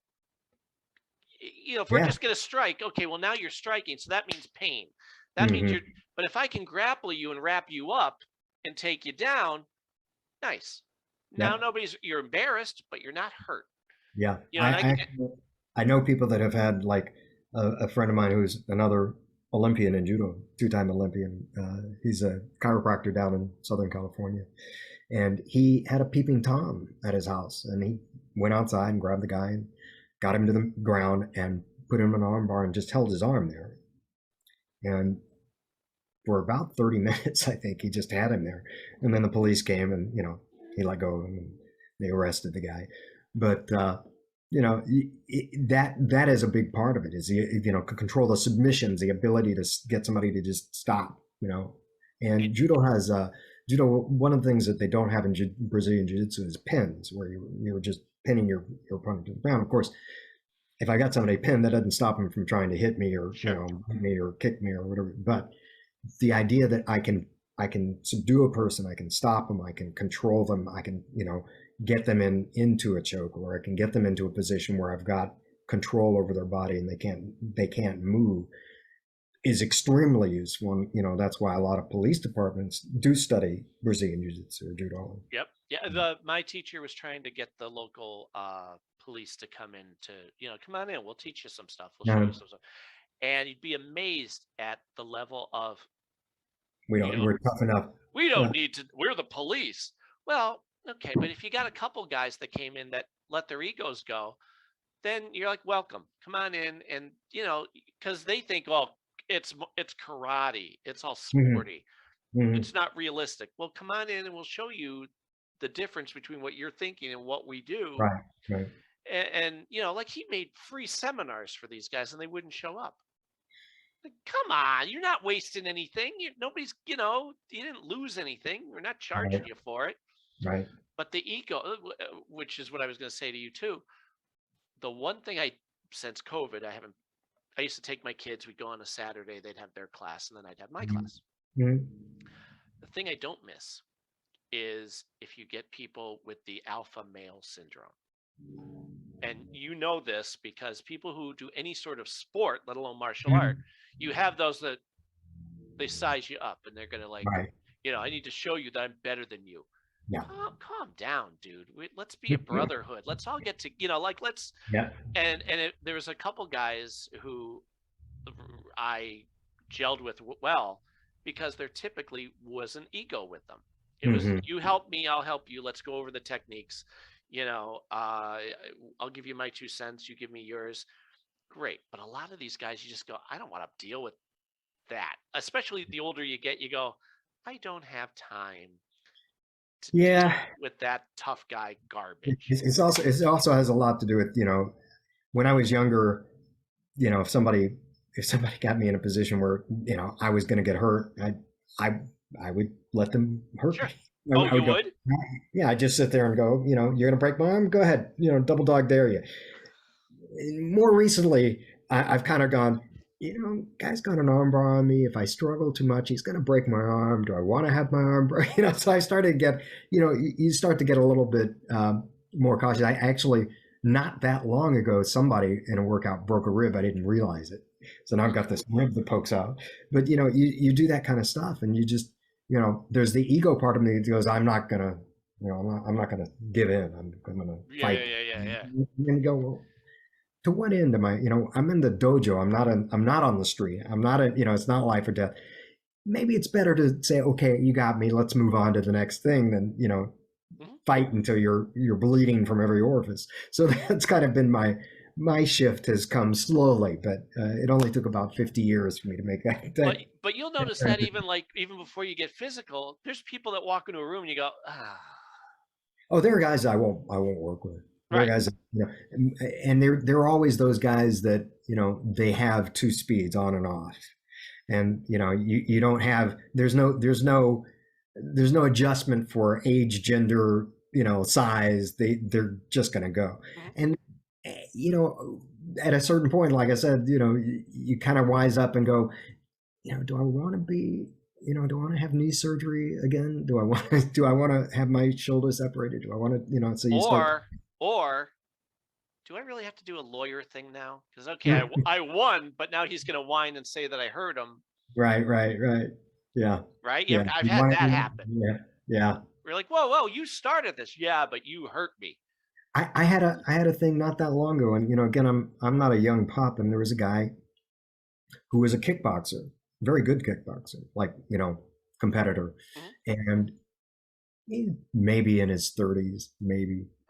And, built like a Greek god, and an actor, stunt guy. And we were doing jiu-jitsu and we're rolling around. He was new at it. He didn't know what he was doing. And so basically he was just trying to hurt me. He wasn't trying to do the technique. He wasn't trying to submit. He was just trying to hurt me. And something clicked and I got up and I said, okay, you want to, this is how you want to go. And I was going after him like an idiot, like, and at some point, and then the instructor at the time came to us, well, what's going on? Yeah. I'm sensing some tension. I'm ready for it. Yeah, but there's that kind of banty rooster thing that I have where it's like, if you're gonna fuck with me, you better, and when I was a kid, it used to be, okay, but, be prepared to lose your life. Yeah. Be prepared. I'll fuck with, you want to fight? Because kids were always, hey, let's go out and fight, and be in the schoolyard and say, okay, but here's the deal.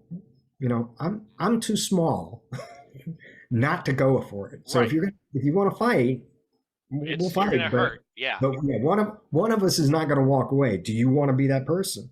And 99 out of 100 times people went walked off. And they make their comments as they walk away, so they think they're saving face. Chicken shit pussy is like, yeah, okay, whatever. But the thing is, you really are, it's not about just, I want to show that I can, slap somebody around. There's a certain point where if it's, you want to fight, what are we fighting about? What are we doing? And what are you willing to risk here?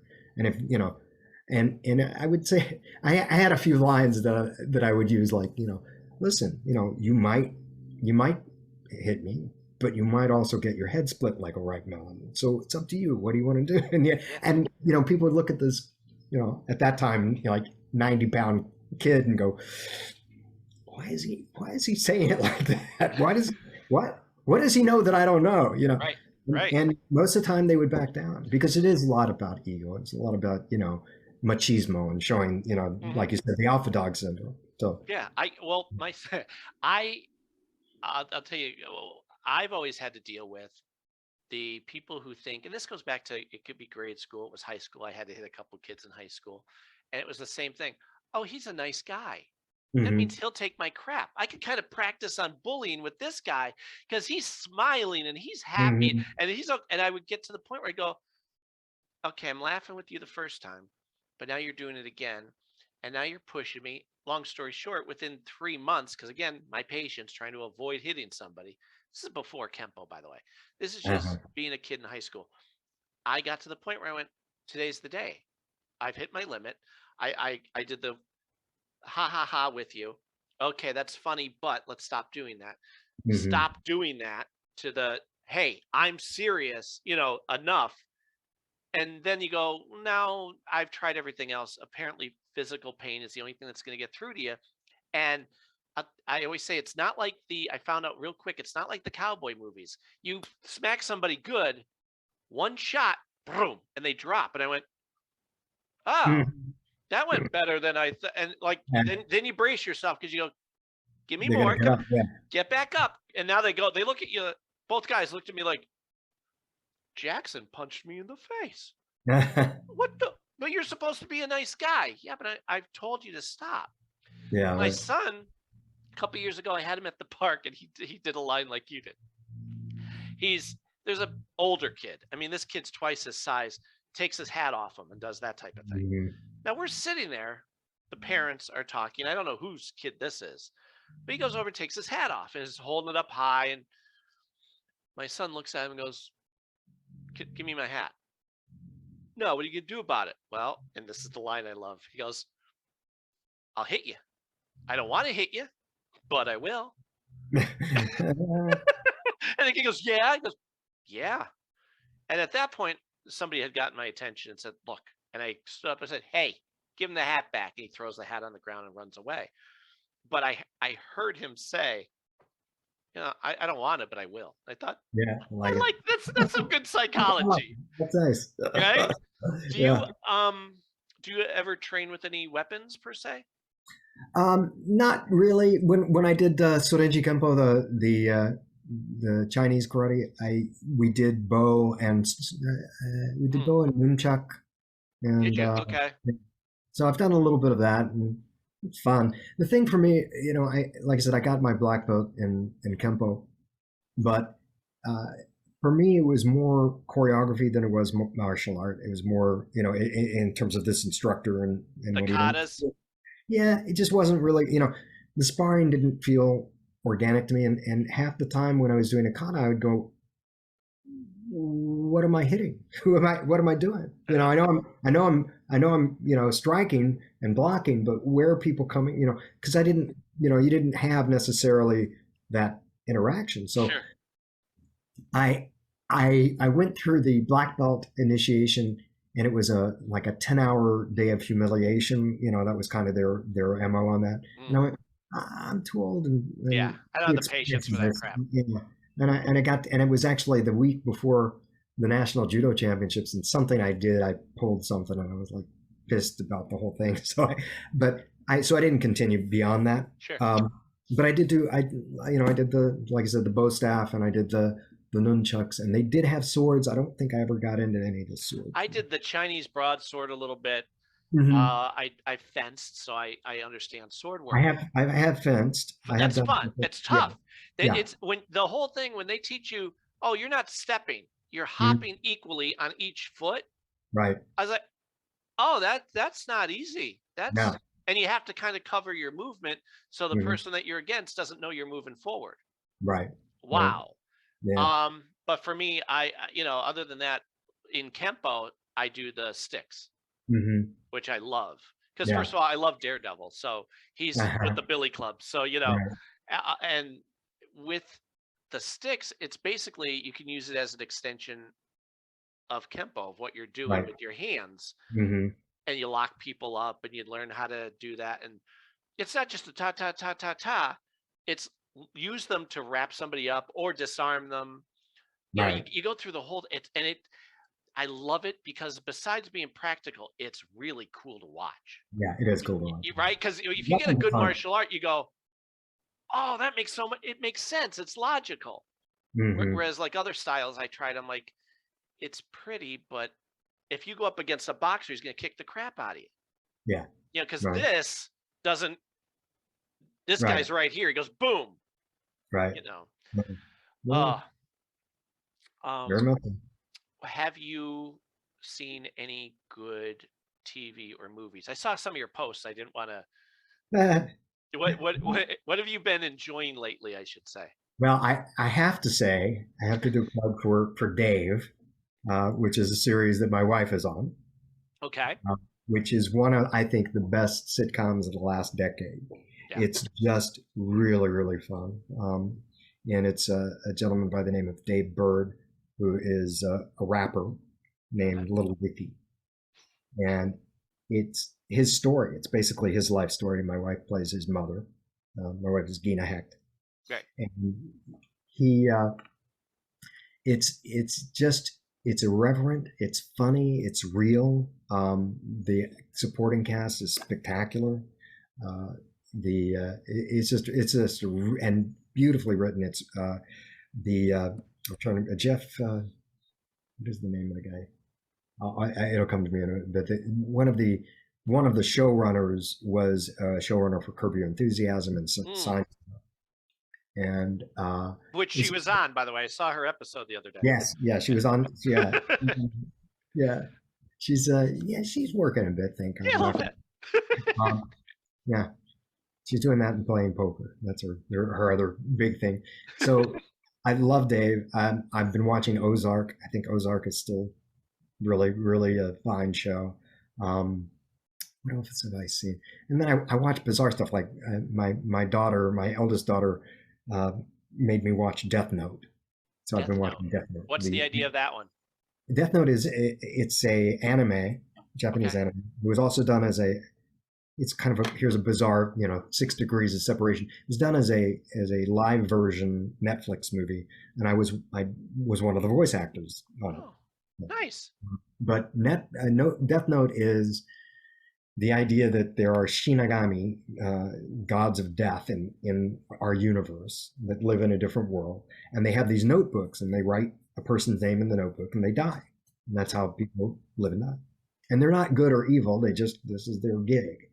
And one of them drops a notebook on Earth. And anybody who picks up the notebook can now write in a name of people and they'll die.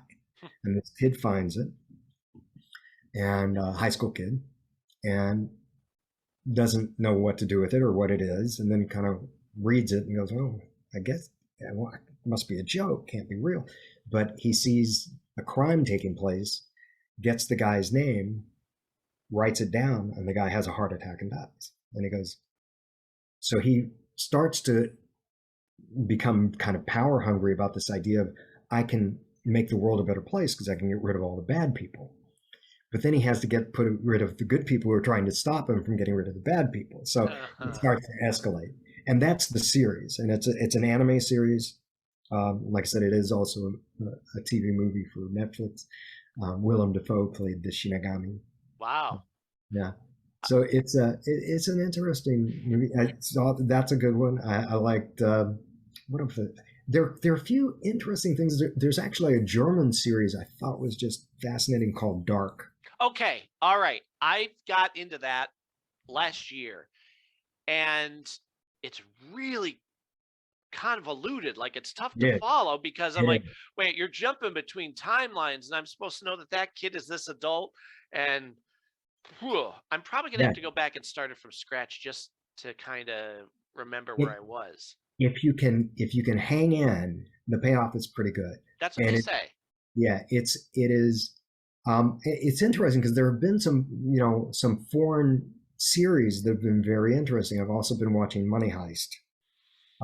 Money Heist is a Spanish series from Spain, and also wonderful. It's basically, I think they had 4 seasons, the first 2 seasons are a group of thieves that break into I guess the Spanish, like the Bank of Spain to rob it. Mm-hmm. And they have this whole plan. And it's literally this idea of them, going back and forth between the police trying to capture them and, all the machinations that go on to try and get them out with their money and, without being killed. Sure. And then so that's the first 2 years. And then the second 2 years is another heist. Okay.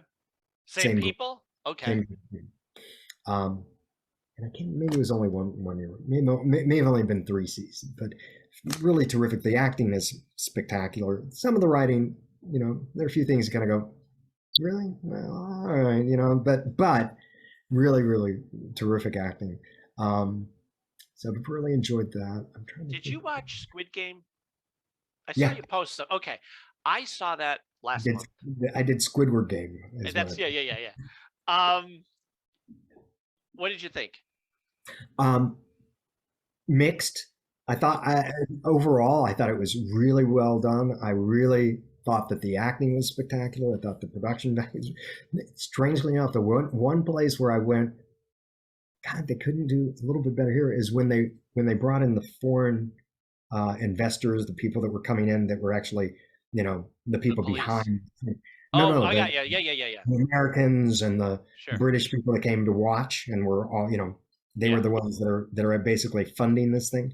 They got the worst freaking actors, and I guess they went, well, here we are in Korea, where are we going to get foreigners to be in the film? Hey, you come here. Can you say these lines? Okay, great. Come on. I'm the waiter. What? Yeah. Oh. So that was the only part where I went, really?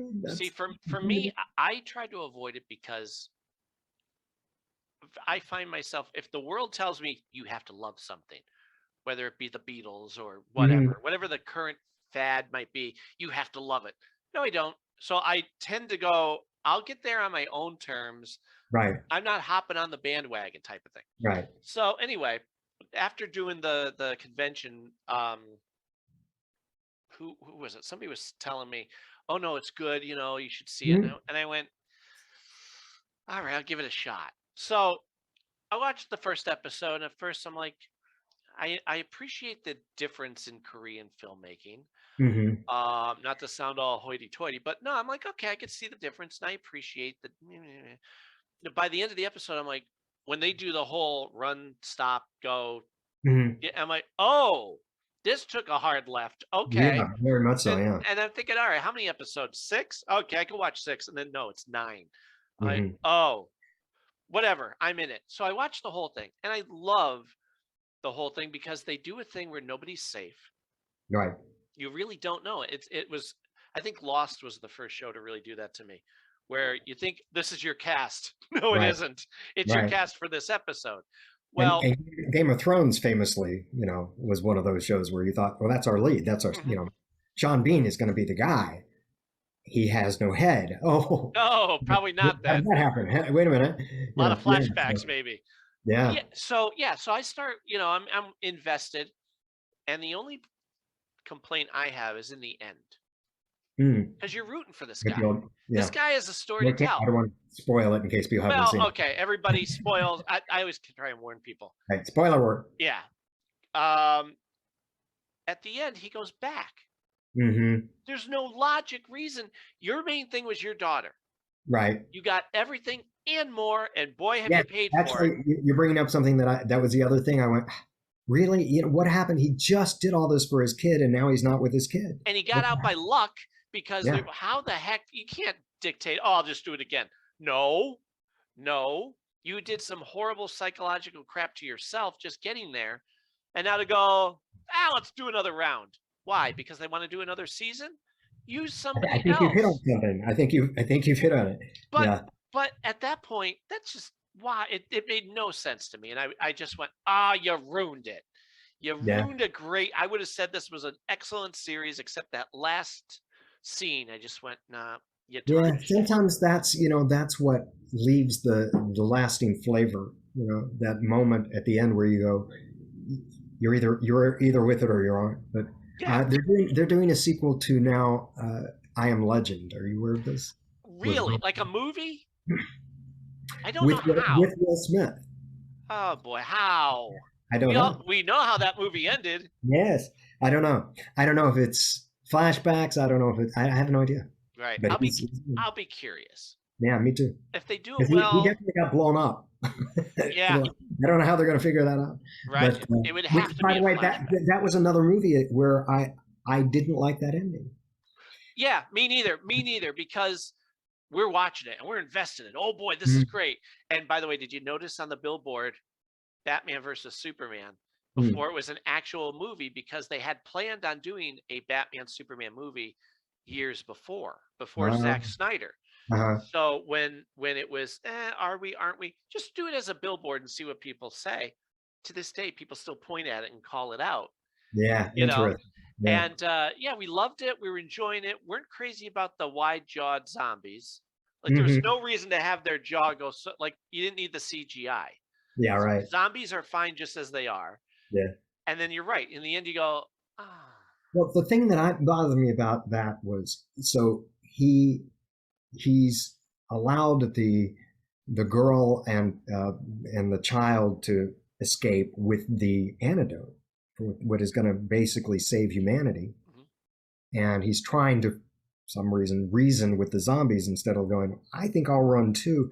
They put a hole into this, safety zone, and he has a grenade that he uses on himself.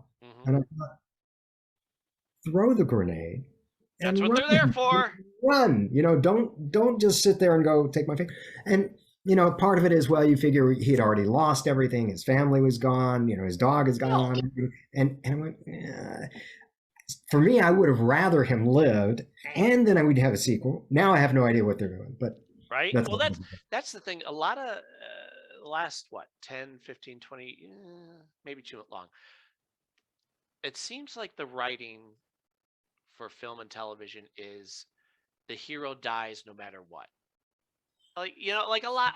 And maybe we're getting past that now, but there was a time a few years ago where I really felt they were writing it where it doesn't matter. In the end, the hero has to die and the bad guys kind of win. Right? And I remember that. It's a little bit secular. So there was a time, there was a film years ago, Warren Beatty did a film called The Parallax View. And it's kind of about an investigative reporter that goes undercover in this, secret society that's a nefarious, assassination group. And, at that time in the 70s, a lot of films had these kind of dark, depressing, midnight cowboy endings where, Dustin Hoffman dies in his arms and that kind of stuff. And then we kind of, cycled back into, happy endings and everything. The one thing that American, and because I kind of did a little bit of a study, I went to about, now it's been 3 years ago. God almighty, it's been 3 years ago. 3 years ago, I went to China.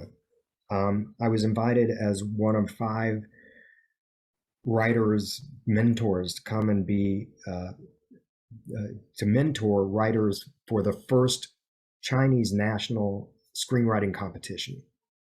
And they had 5 groups of 3 to 4 writers, and you would work with them on a specific idea, and then they would present it, and the winner got a pretty good chunk of change, like around $50,000 US. And so I was one of 4 from America, and they had 1 from Japan. But one of the things that, over the years, is I've looked at European films, I've looked at Asian films, the differences in terms of the way that the American audience and American, our appetite for entertainment, what we like. And one of the things that's different is European films, they don't care about the idea of A, a happy ending, or B, an ending that makes sense. They're happy to have an open-ended. So you can go to a film, and there are several that come to mind immediately. One is The Lobster, where at the end of the film, the guy becomes a lobster. No, I'm thinking of a different one. He has the option of becoming a lobster. Okay. The Lobster, the story is, it's Colin Farrell, and the story is that it's a a dystopian society, whether it's our world or an adjacent world or a parallel world, we don't know. In this world, in order to live, you must find a perfect mate. And what defines a perfect mate is having something in common. Pretty simple. If you don't find your mate within a certain period of time, you become an animal. You must become an animal, but you get to choose what animal you want to be. And he chooses to become a lobster. So that's the premise. And then it is not a comedy, although there's humor in it. But it gets to the end where it can go one way or the other, and it leaves you hanging. Very common. There's another film called The Skin I Live In, I think it's called. And it was Antonio Banderas. And this is a wackadoodle premise. It is a brilliant surgeon whose daughter is autistic maybe, or on the spectrum. And they're at a dinner party, and this really attractive young guy comes up to her, and they start talking, and they go on a walk, and they start making out, and she panics, freaks out, and grabs his hair and is pulling his hair, and he picks up a rock and hits her. He doesn't kill her, but knocks her unconscious. And then he is arrested for attempted rape. And is acquitted. And now Antonio Banderas kidnaps him and performs a sex change operation on him. Turns him into a woman who he then falls in love with. Get out of here. That's the story.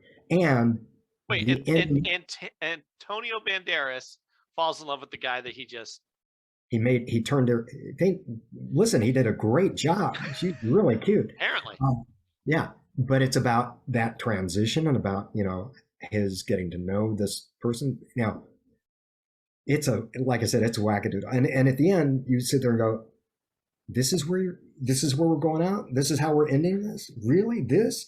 So that happens often in European films. The Asian films, one of the things that's very different is the idea of what is the world's logic and consistency, and what defines research, and whether or not something tracks. Because they're less concerned with that. One of the best, I think, filmmakers in China is actually from Hong Kong, which is, Hong Kong has had a long history of filmmaking. Sure. And his name is, I think, Tony Chow. Sounds Stephen familiar. Chow. Stephen Chow. Yeah. He did one of my favorite films, Kung Fu Hustle. Okay. Great film. And he's done many films. He did Shaolin Soccer. He did a bunch of different movies, a lot of martial arts, but not all. Sure. And he did a film called The Mermaid, which was the highest grossing film in Chinese history. I think in the mainland China, I think it made $500 million. And it's a terrific film on many levels, extremely uneven. And some of the logical things just are like, it's your problem. You figure it out. The things like you go, well, they're saying they want to build this to house these animals, but they're killing this. And, you just kind of go, none of this is making sense to me, but it's okay. You have to just go with it, But that's the difference between kind of the Asian mindset in filmmaking, the European mindset in filmmaking, and the, American. Right. We like our entertainment fast. We like it clear. We like it. And we want typically a happy ending. Typically a happy ending, and if not a happy ending, at least we want closure. We don't want to feel like well what the I mean, even when we know a film is a trilogy, like when we had Lord of the Rings, and people would say, the second film, it just ended. I hated that, but it's one of, you knew going in, it's a trilogy. It's coming back, but there were many kind of films, I think, even Star Wars to a certain degree did that on occasion. They had a better, feeling of closure, but sure. They also left you with the idea, the feeling of you're going on forward. But the European films don't quite have that system of, Well, and I understand that. Did you see Train to Busan?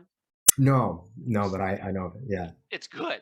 It's Yeah. because again, watching the Korean Squid Game, I'm like, well, let's see what other kind of little gems we can find. And my son and I watched it, Hmm. and it's good. It's like fast running zombies type of thing. Right. Right. But the difference is Hmm. they don't pick up a weapon to fight them. They're just running the whole time. I'm like, oh, there's your different. Like Americans, they go, give me something. I'm stabbing this sucker in the head. Yeah. Figure out how to stop this. But it's Yeah. good. It's a nice, you get your money's worth. South Korea has really developed an interesting film, film industry. They won the Academy Award for Best Picture 2 years ago.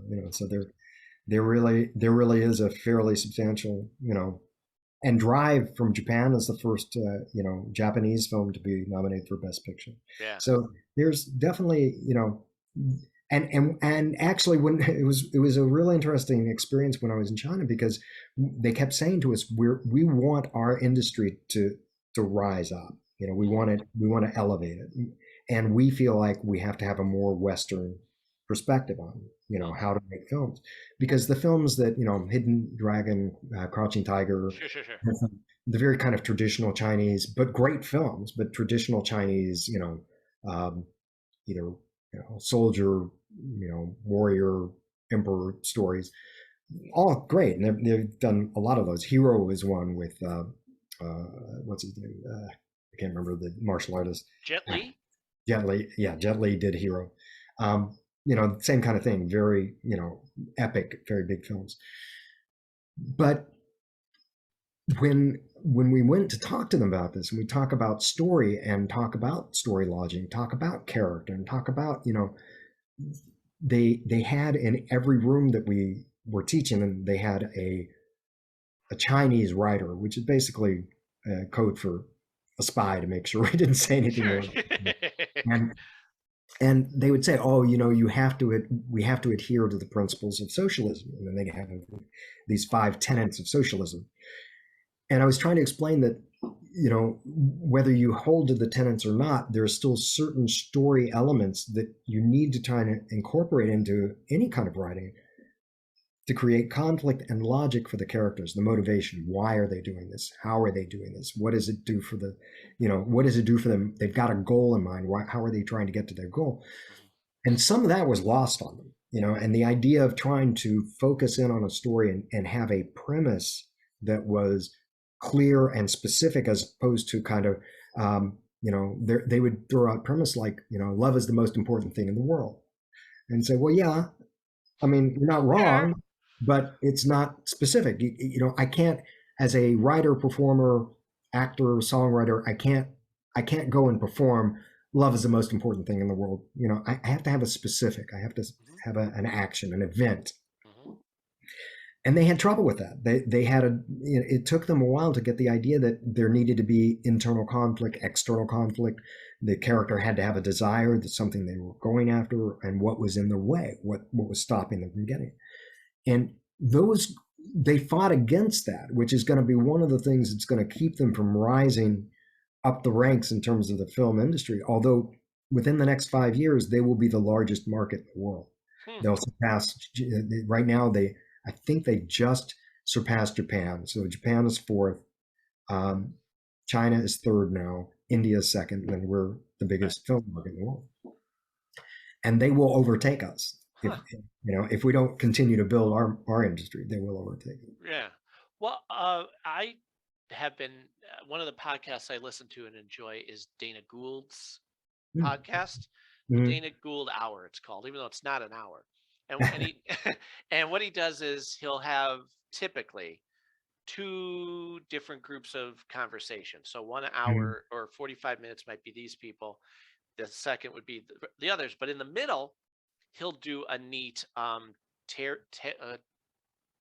Tales from Weirdsville, it's called.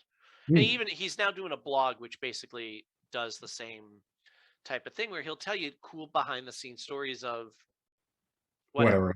And it's fascinating, and I love to hear him talk. Like, that's my favorite part. As much as I may enjoy his conversations, that middle part is always my favorite, because you're like, oh, and he tells it in such a wonderful way where he's not trying to be funny, but if funny is the moment that, he'll make a comment Right. anyway, like that kind of, Yeah. and he really appreciates, well, he's a big guy in the oh, Lord of the, it's not Lord of the, Charlton Heston, Apes. Planet of the Apes. Planet of the Apes. Planet. Yeah. You hit it. You hit it with apes. I'm like, land, no. Sea, no. Air, no. Planet. Yeah. There we go. Well, his big thing is Planet of the Apes. So he also has a big appreciation for like older movies, like even B movies. He loves B movies, and he'll find the beauty in them. And Right. I hear him talk like we're talking with whoever. I'll go, all right, let me write that down and try that. Like Carnival of Souls. I'm like, okay, gotta watch Carnival of Souls. And it made Planet 9 from Outer Space or something like that. Plan 9, yeah. Yeah, Planet 9. Have you seen it? Pieces of it. Okay, Yeah. you're good. I watched it because, again, he's like, it's not a good movie, but the sincerity is there. Yeah. And so he's got me diving into the old classics, some good, some not so good. Mhm. I got to get into watching more Alfred Hitchcock. There's some great Alfred Hitchcock. Every year now, I showed it to the kids a couple years ago, and we did it again this year. Watched Psycho. Mm-hmm. And, everybody takes that. Have you seen the sequel to Psycho? To Psycho? I think I did. Yeah. It's excellent. You think, oh, it's a sequel. It's so many years later. It's in the 80s, so they're going to muck it up. It's a sincere, darn good sequel. Mm-hmm. Now, the third one, not so great, but then Right. the fourth one brought it back around again. But point is, I think I saw Psycho 2 before I saw the original. Oh, interesting. Yeah. Yeah. So, all right, I watched Psycho. Anthony Perkins does a brilliant job. That whole monologue when he's talking to her, it's, besides that, a mother's best or a guy's best friend is his mother. That whole, it's very natural. The way he, and again, you watch it over and over and again, you go, that never gets old. Yeah. You go, man, he was good. Yeah. And then now I watch the sequel and I go, just as good, but there's more of him in it. Because the premise is he gets released. Right. And he's just trying to live a normal life. And meanwhile, people from the outside are trying to get him to again. Yeah. Interesting. Yeah. Did you see the Anthony Hopkins? I think it's on maybe HBO or maybe Netflix. They did a movie about Hitchcock's making of Psycho. No, but I'm gonna now. Yeah, Anthony Hopkins. He's wonderful in it, and I don't remember who. Who does he play? Anthony Hopkins plays Hitchcock. Get out of here! And he's brilliant. He's wonderful at it. I'm gonna write that down. I don't know what it's called, but I'll look for it. Yeah, I'm trying to remember what it is called. Yeah, I don't remember. I just watched it, but it's very good. What'd you watch it on? That's a good question. I think it's either HBO or Netflix. I'm not sure. Okay, Psycho or Psycho. You're saying? Yeah, but just actually, I could probably look it up right now and tell you. 2 seconds. That's true. We do have these magical devices. I know these little things that are amazing that way. Let's see who gets to it first. But my point is, like, I want to get into seeing movies like Strangers on a Train. I want to see. Mm-hmm. I haven't seen Vertigo since I was a kid, so I got to watch Vertigo's that. a great film. Right? Yeah. Anthony Hopkins. All right, I got him first. Let's see. Oh. Let's see if what comes up here. Filmography. Solace? No, I don't think that's it. It's not Solace. Okay. Darn it. I don't think so. Oh, he plays a psycho. That's why it cheated on me. It wasn't the father. Balance everything. 2 folks. No. Oh, so got to go to TV. That's the thing, because I think it was a TV thing. So. The father? No. No. Wasn't Legends of the Fall? Movie about. He's done about 10 million films. So I'm right. I know the nerve of him. Power here. King Lear, Mythic Quest. No, The Dresser. Oh, I hope our audience is loving this. I know we're like, sorry, everybody, but that's the way it staring goes. at our phones. What's not to like? I'll send it to you, and you can make an announcement on your next podcast. Well, no, it's going to bother me now because I'm trying to find it, and you're right. It's not Hitchcock. It's just called Hitchcock. Oh, that would probably be it. Duh, 2012. 2012. Yeah, that's it. That's okay. Well, see, it's always the easiest answer that we. Yeah. Went right past it. And it had a really stellar cast. Helen Mirren plays his wife, and Scarlett Johansson played Janet Leigh. I'm trying to remember who was. Danny Houston was in it. Toni Collette was in it. I mean, it's just amazing. Jessica Biel was in it. Man, there's a lot of these movies that I want to see. There's one about I think it's called Stan and Oliver, Laura Hardy. Yeah. That looks fantastic. But I also want to watch the couple that are about Mr. Rogers. But I have to emotionally prepare myself because I know going in I'm gonna cry. Yeah, of course. You know, I think isn't one The Neighborhood with Tom Hanks? One is that, and then there's another one that is just a biography about how wonderful he was. Yeah, I saw that one. It was pretty spectacular.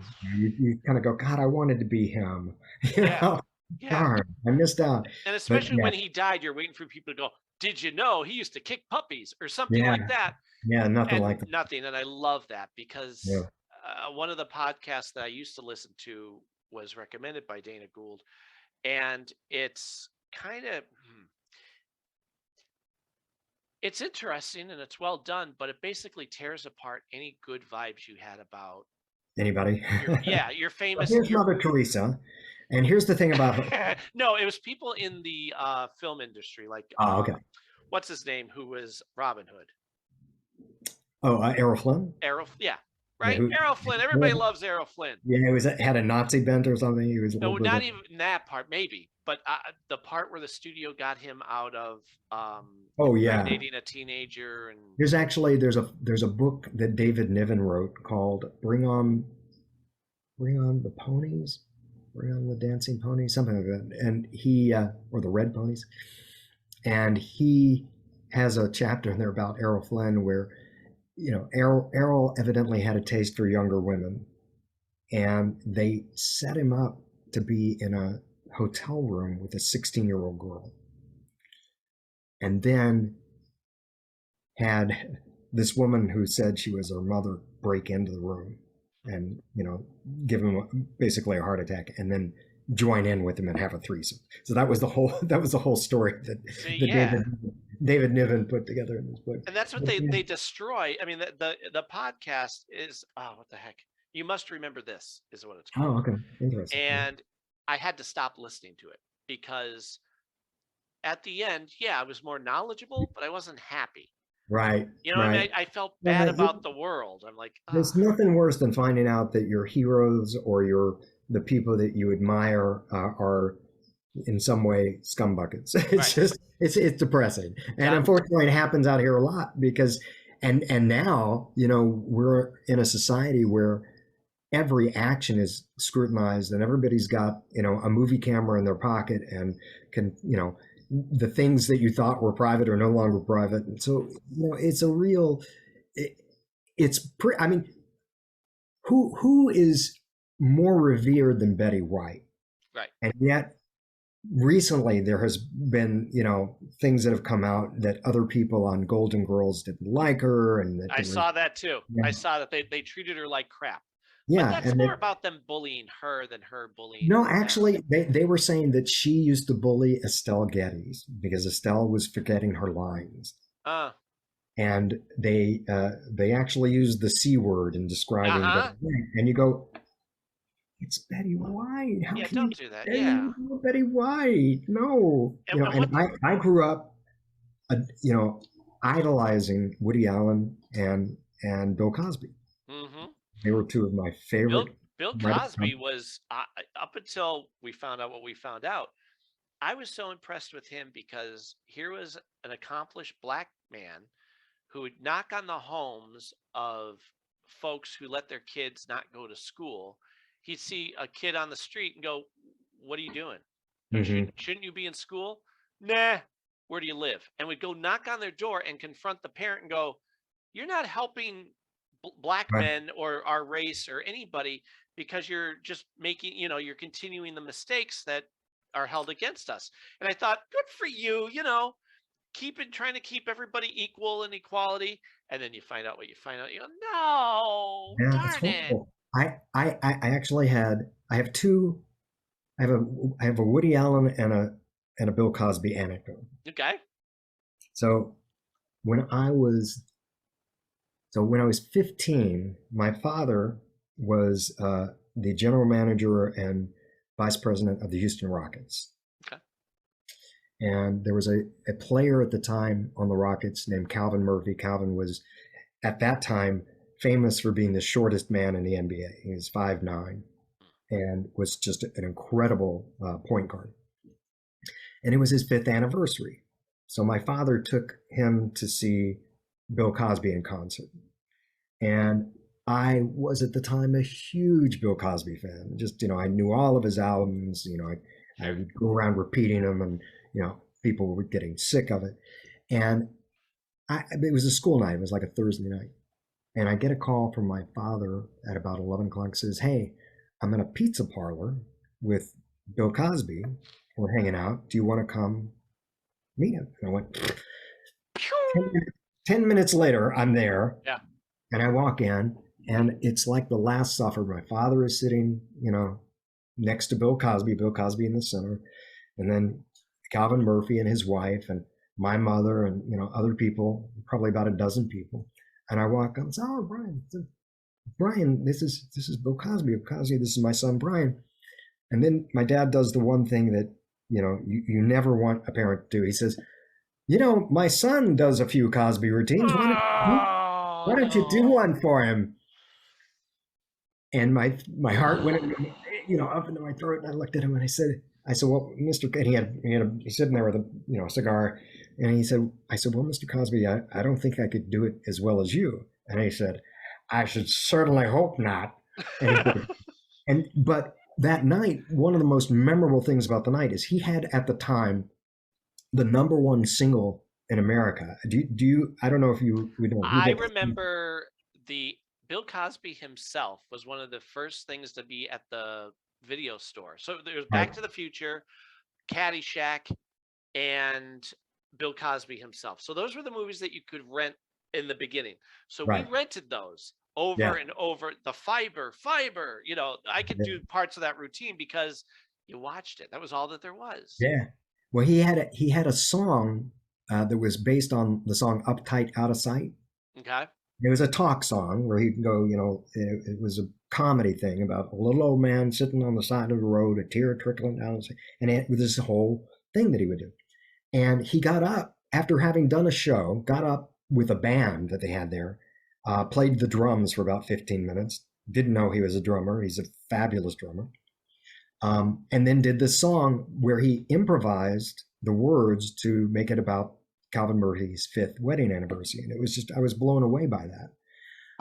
But of course, all that, that kind of love and good feelings when you hear that he's a serial rapist, you kind of go, not so easy. And same thing with Woody Allen. And although he turned out to be not so nice very early on. When I was 11 years old, my father owned a magazine in New York called Jock New York, which was about, he said it was about the 3 balls, baseball, football, basketball.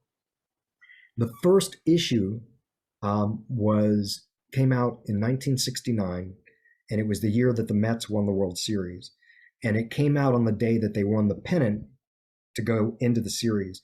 And it was prescient. It had the Mets taking a flag that said, world champion New York Mets 1969, and kind of planting it a la Iwo Jima into the people's mouth. And it sold out, like that. In that first edition, they had Muhammad Ali did an article, and Woody Allen did an article. And Woody Allen did an article on stickball, and they needed they were going to do some shots of him playing stickball, and they said, we need some kids, we need street urchins. And my father said, well, I've got some of those. I have an So urchin. my brother and I went with this friend of mine who's an Olympic judo guy named Temak Johnstonono, and the three of us went and played stickball with Woody Allen for about half an hour. But my memory of it, he had a movie called Take the Money and Run in the theaters, and he was on Broadway at the time with Play It Again Sam. So his height of his career, in the early days of his career. Sure. And I admired him so much and loved him so much. And he walked out of the theater and said, let's get this shit over with. And we went down the street, played stickball for 10 minutes, and he left, never said boo to us. And that was my experience. And, that kind of put a little bit of a bitter taste in my mouth, but not bad. Sure. But then his stuff starts coming out, and you start hearing things, and, you start getting this kind of like, I got to take a shower after hearing. Yes. Yeah. The things like, we don't, at the time, Manhattan was a fabulous film. It was an iconic movie on many levels. But got to remember Muriel Hemingway, who was 16. Yep. And he's having, he's in his 50s and having this relationship with this 16-year-old girl. And, a lot of the kind of earthy comedy was about, this old guy with this young girl. And, you should be in high school and you should be, you should take care of yourself. I'm too old for you, that kind of stuff. And he would, but when you hear the stuff going forward and about, and of course, I 100% gave him the benefit of the doubt, but as I heard more and more and more, and then they had this recent. I was going to mention that. Yep. They actually did a thing where they're like, if you look at his movies, he's writing around his desires for younger women, because it's not just Manhattan. No, it's a lot of them. You go through, and you're like, okay. And I remember as a kid going, there's got to be something about this I'm not understanding. Because again, I saw Bananas. My father used to watch them all the time. Bananas, and I eventually saw Annie Hall, and then Scenes from a Mall. I remember being something, and I'm going, okay, I understand he's renowned and he's artsy. I'm struggling with this, and it wasn't because I understood what I understand now. Yeah. It was that something it feels yucky, and maybe it's because I'm a kid and I'm not an adult, so I'm not understanding it. The math doesn't quite add up. You sit there and go, but he did one of my favorite films, which there's some films that you go, I love this film, and people go, why? Yeah. What? But he did a film called What's Up, Tiger Lily. Do you know that film? I know the name. I don't remember it. So it was a Japanese spy film that was kind of like a Japanese James Bond. Sure. And he wiped out the soundtrack. And then he and his Louise Lasser and his people all went in, Tony Roberts, I think, and they all improvised the dialogue. And rewrote it. And it's just, it's so, completely illogical and fun. I mean, just crazy stuff. But those kind of films, and at that time, that was a fairly common trope. He also was in the only purely comedic Bond film. Are you aware of this? Remind me. Casino Royale, but not the one with Daniel Craig. Sure. Because there was the TV movie that was the official. They call him Jimmy Bond. Right. And that was on CBS or whatever, and it's boring as can be. I'm watching it going, This is a movie where it's Peter Sellers, David Niven, Woody Allen, who else is in it? Orson Welles has a part in it. I mean, it's all these incredible cameos, and and it's one of those films where probably 90% of the world looks at it and goes, that may be the worst film I've ever seen. And I love it. Really? And David Niven plays Bond, the original Bond, who has retired. And for some reason has a stutter. I don't know why they did that, but they did. And he had an affair with Mata Hari, and Mata Hari had given birth to to their daughter, who is also a spy. And Peter Sellers has come in to be the new James Bond, but he's really just a mathematician or an accountant. and they're trying to find, there is some evil, nefarious character out there, and they find out that it's Woody Allen. Huh. And it's absolutely, and he is Bond's nephew. Oh. And but he's always been very jealous of Bond, so he's going to destroy the world. It's just one of the most wackadoodle, hysterical, bizarre films. And it's supposed to be a comedy. Oh, no question. Okay, good. Yeah, they're not making any pretense that it's anything but a comedy. Okay. Yeah, for sure. I've said this before. I've been blessed that the people, obviously, who I have on, I have to like you. You have to be a good person. But I can also say that the majority of the people that I've met who are in the industry are typically wonderful people. 99 out of 100. Yeah. Because the other ones I don't try to remember. Like, all right, I met them. Good.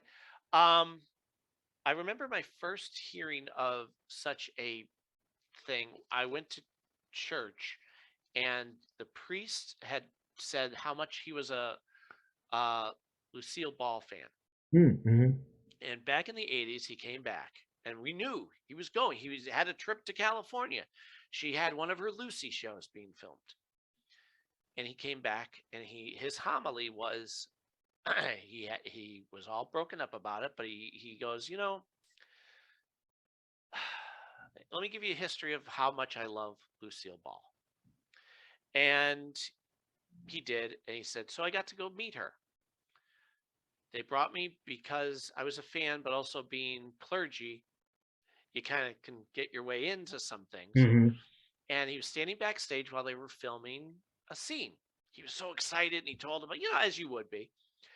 And he watched her be the meanest, ruthless, nasty person to her co-stars and the director. Mm-hmm. This is stupid. What you're going to make me GD do this again. And then walked up to him. It was, cut. We're going to lunch. Hi, Lucy, this is Father. Oh, hi, nice to meet you. How's it? And put on like the phony baloney. Nice to meet you. Okay. Yeah, sure. I'll take a picture with you. And his whole homily was basically about how, what we've said, fame doesn't entitle you to be mean to people. And then Gary Jones, who was actually, I missed him. He was on for 2 minutes during the conference thing. He had told me a story a couple times about him meeting Mickey Rooney. Mm-hmm. And how horrible. He was in a TV movie with, I think, Audrey Hepburn and Mickey Rooney. Wow. And his parents loved Mickey Rooney. So he thought, I'm going to be a big shot. I'm going to get an autograph, I get a picture. And he watched him. And he's like, here he comes. Mickey, can you? And he was nasty. And I've heard other stories about how arrogant and horrible he was as a human being. But to hear from Gary's point of view, he's like, stupid thing. And Gary's there with his hand out ready to meet him, big smile on his face. What? I just want to make sure I got to say hi to you. And hi, how's it going? Good. Okay, good. And starts to walk away. And the girl that's with him, I may be telling the story wrong, but says, sorry, Mr. Rooney, can we get a picture? And he's like, to hear Gary tell it, he tells it hysterically, but Mickey turns back and he's like, son of a bitch. Walks up to him, and they're about to take the picture. He goes, all right, ready, and cheese. And Mickey goes from to big smile, and because he's here. People are only going to see this picture. Happy arms around him, and then Gary goes, okay, it's over. It's over. I can let him go.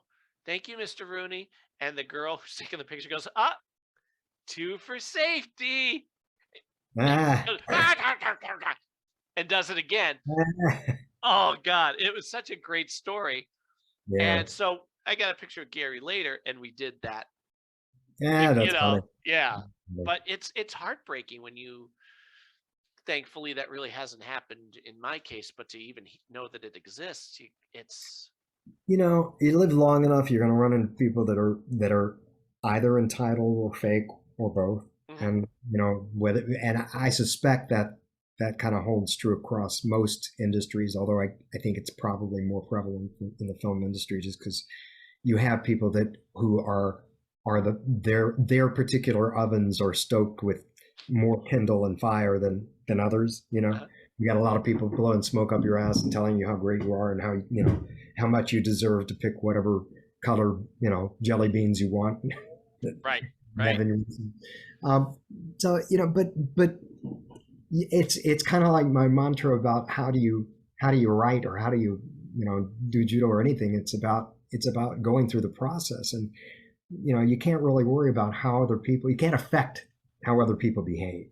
I mean, you can certainly confront, but you can't really control it. That's up to them. But you can control how you behave, and you can control how you deal with people and how you treat others. I come back to that a lot because I remember the bing going off in my head of, and this could be with relationships, like when they say, "Oh, how did this person end up with that person, and why didn't it work out?" Yeah. First and foremost, before you expect anybody else to be with you, whether romantically or working with or whatever the deal may be, it's all about you. Make sure you're the good person. First, all of what you said, it has to be start and end with you. And then whatever happens, hopefully works out. Yeah. Right. It'll ripple, the ripples outward type of thing, and it's funny. There's people, when you get some information, you go, well, how come I don't see such and such who is on top of the world a couple years ago? Why aren't they working? You find out, because they're a-holes and nobody wants to work with them. Yeah, it happens more often than you think. It's interesting that the other side of that is there are those people who, for whatever reason, people are willing to look past their quirks and their I'm being kind. Yeah, they're narcissism. And they're being assholes because they deliver. They actually, give up the goods. And, I think about Oliver Stone, who had, such a horrendous reputation as a director. Now, I don't know how his career is at the moment. I don't, he hasn't done anything recently that I'm aware of. But, for years and years and years, it was common knowledge that he was just terrible to people. Would walk up to people and, first thing he would say to them in film was like, what's going on? They told me you could act. How come what is this? And people would, and he did that, whether that was his technique or what he would do. But he's one of those people that I guess people went, well, okay, even though he's kind of a jerk, he's somebody that always has brilliant work, and he gets results, and that's the way he works. That's the way he works. I'm not a big fan of that. Right. I think you get more flies with honey. I think you get more, I think people feeling like they are part of something that is a positive experience, even if it's a negative, even if it's a dark horror film. Sure. If the set has a positive feeling, I think that you can engender better work from people. And I kind of get the idea of, the scare tactics and the tough love, and, we're gonna pound a performance out of you. I get it, but I think you can get there without that. And I think that all that does is leave people with, terrible taste in their mouth. We haven't hit on, but, the big muckety muck of this is Harvey Weinstein. Right. Sure. You look at the films the dude had, you go, wow, award winner after award winner after award winner. But it was not a secret that he was a jerk. You go back, I worked with a guy, haven't done any projects together yet, but a guy named Alan Brewer, who had an article in the New York Times about when all this broke on Harvey Weinstein. He had done one of Weinstein's first films, and Weinstein was being inappropriate with one of the PAs. And she came to Alan and said, what do we do about this? And he said, I'll give you three choices. We can go to the police. I can let you go and continue to pay you, or we can keep you on and, we can talk to Harvey. And she said, well, I don't want to go to the police. I don't want it to escalate that far. I don't want to quit. I need the job and I want to be on the set. But I don't want this to ever happen again. And Alan went to Harvey, and Harvey attacked him, physically attacked him. Really? Yeah, he was choking him. And Bob Weinstein, his brother, was standing in the doorway keeping guard. These are not nice people. This is going back 40 years, Right, 35 years. Yeah. It's not a surprise, and it happened over and over and over again. And, part of it was he got to a place where he got so powerful so quickly that a lot of people thought, first of all, I'm sure a lot of people just went along to get along, and went, Sure. If I sleep with you, I'll get a job. Okay. Or, you want to fondle my breasts? Okay, do it because I want this gig. But there are a lot of people that, whose careers he hurt, whose feelings he hurt, who he, molested, no question, that kind of stuff. But for years, 30 years, he made movies. Unbelievable. Well, did you know Josh Malina from West Wing? He was on West Wing. He had glasses. He was also Sports Night. Mm-hmm. Yeah, he had a great article. It was like an open letter to the industry or whatever about Mel Gibson. Mm-hmm. Mel Gibson announced, "I'm going to make a new Lethal Weapon movie," and I love that Josh Malina did this. He goes, "Why are we not canceling Mel Gibson?" Right. I mean, he's a monster. He continues to be a monster. And what now? Because time has passed, it's okay that he comes back into the spotlight. There's good people in the world who can use that time and money to do things. Yeah. It was great. I was like, well said. Yeah, and it's interesting because there are those people. I mean, it kind of goes back to what I was talking about, where now there's very little hidden. It used to be, if you had a dark side, if somebody didn't stumble over it in the night, you were safe. And now, right now what's going on, I'm sure you've been listening to Joe Rogan and the controversy with Joe Rogan, and, that a lot of the artists on Spotify wanted to pull out so that, he would get canceled. And then The Rock came to his defense. And then people said to The Rock, he did a whole rant, a racist rant that's on camera where, he used the N-word, and Rock went, "Oh, okay, I'm not going to support him." And then it kind of kicked back on him where they had, found footage of him making somewhat homophobic remarks. The Rock? The Rock, about a woman he was, whether he was angry with her or teasing with her, talking about, you look like a trans woman, And so now, they've gone and they've looked at that, under the microscope, and they found that moment. Now they're bringing that back on The Rock. Well, there's a certain point at which you got to go, how long has it been? Right. What happened? Now, there's some shit that's unforgivable. Harvey Weinstein is unforgivable. Right. Bill Cosby is unforgivable. Right. Joe Rogan, less so. He opened his big mouth, but he's somebody who at least kind of owns his mistakes, I think. Sure. But we all, I think I'm probably lucky that growing up I didn't have people with cell phones around me 24/7. But we are in that position now, and you're not going to find that saint except for Keanu Reeves. He's the only person to go, can we not find any dirt on Keanu? Is there nothing wrong with Keanu? He's just one of those guys. And that's fantastic. I admire him so much more as a person and a performer for that than I do for his acting ability. Right. And nothing against his acting ability, but he's not Olivier. He's a good actor, but he's a good person, which is much more important. He's an awesome person, or at least appears to be. I don't know him personally, but that kind of thing. And it cannot help but affect the way you perceive people. And the idea of cancellation, Mel Gibson's case, a great one, had he done what he did, 15 years ago today, I don't think there'd be a shot in hell that he'd still be, people would be working with him. I think that enough time has passed where people haven't really forgiven or forgotten, but they kind of, when you look at what's going on with other people, it kind of, the comparison pales. He's not doing a Weinstein thing where he's, molesting women and forcing them to have sex so that they can, he won't cancel their career. Would I work with Mel Gibson? Probably not. Right? You know? Especially if he hasn't learned anything. Like you said, time. I feel bad for the people who, yes, who did a stupid thing on social media 20 years ago. Yeah. Own it, and move on. Go, yep, I agree. That was stupid. Should they be held accountable today? Like Gunn, the director of Suicide Squad, and Yeah. James Gunn.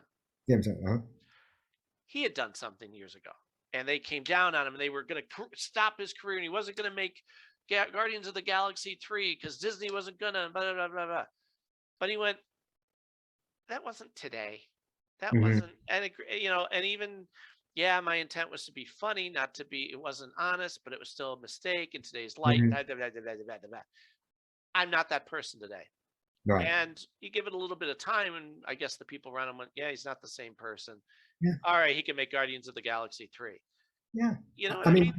Chris, not Chris, Kevin Hart is another one who's, in the past, his comedy, and he did the same thing. He owned up to it and said, look, I said hurtful things about the gay community. I did this, I'm sorry that, I shouldn't have done it at the time, but it was a different time. And Nick Cannon more recently, was doing something about, did something about the Holocaust that, caused an uproar. I think I remember that. And I think what he did is he met with rabbis and went to the Holocaust Museum and, and said, he got an education. He absolutely could have been, that's it, we're done with you. And I think those three men, Kevin, Nick, The Rock, all of them do seem to understand that, by taking ownership of something and explaining and apologizing and saying, I'm growing as a person and trying to move forward, that does, kind of lessen the threshold that people turn the channel and turn you off. Because that's the other side of it. You have the group of people who go, no, done, kill, destroy. They take everything to an extreme. And being on social media, you got people who go, what do? They block you, and they don't want to hear your thoughts. They just go, no, I've already made up my mind about what you've posted, right? Even though they're wrong, right? But now you can't even have a dialogue with them, right? And it's a balance. You got it, like you said. Yeah, and it's not. There's not a straight line down the middle. You can't go. This is where we don't cross. You did this. You did. I mean, listen. I'm a huge boxing fan. I think Mike Tyson was one of the greatest boxers I've ever seen. Right. He was accused of and convicted of rape and went to prison for it and did his time. But there's a lot of things in his past, from, hitting women to, being abusive to people that would have got him canceled. Sure. But he's somehow been able to navigate that to a place where he very earnestly tells people that's not who I am now. And he's an open and honest person, mostly, as far as I can tell. And he's been pretty much forgiven. He's right now, he's off doing stuff on a daily basis. And we're watching and, and being a part of it and impressed. But was that the line? He did, it's a real complex problem that we have in society right now. And the idea of, cancellation, the idea of, you made a mistake and therefore, you have to pay the consequences, not just with an apology, but with your career and with your livelihood. And where do you draw that line, and how do you make it so that it's equitable and that it's not, well, we like that person, so we're going to pretend they didn't, they didn't make that mistake, but we don't like that person. So when their mistake comes out, we're going to bury them, Well, for a perfect example, the most recent thing, Whoopi Goldberg. She didn't do anything evil. She didn't do anything mean. She misspoke, and instead of going, I think I understand what you're trying. What was it? It was about the Holocaust. She said it was man's inhumanity to man. It wasn't about race. Okay, it clearly was about race. Right. Do we butcher her for that? No, you just go, like, they made such a big deal out of, she needs to be fired from The View. She didn't do anything mean. She just Yeah. misspoke. Like, let's have a little understanding. You don't have to butcher people. No, intention is a lot of it. Michael Chiklis, who, the actor Michael Chiklis? I love Nick. Yeah. Michael has come to speak to my writing class a few times. And he said something that has stuck with me, and I've repeated often because it's so funny but so true. He said, "Are you okay with curse words on your show?" Sure. All right. So he says, you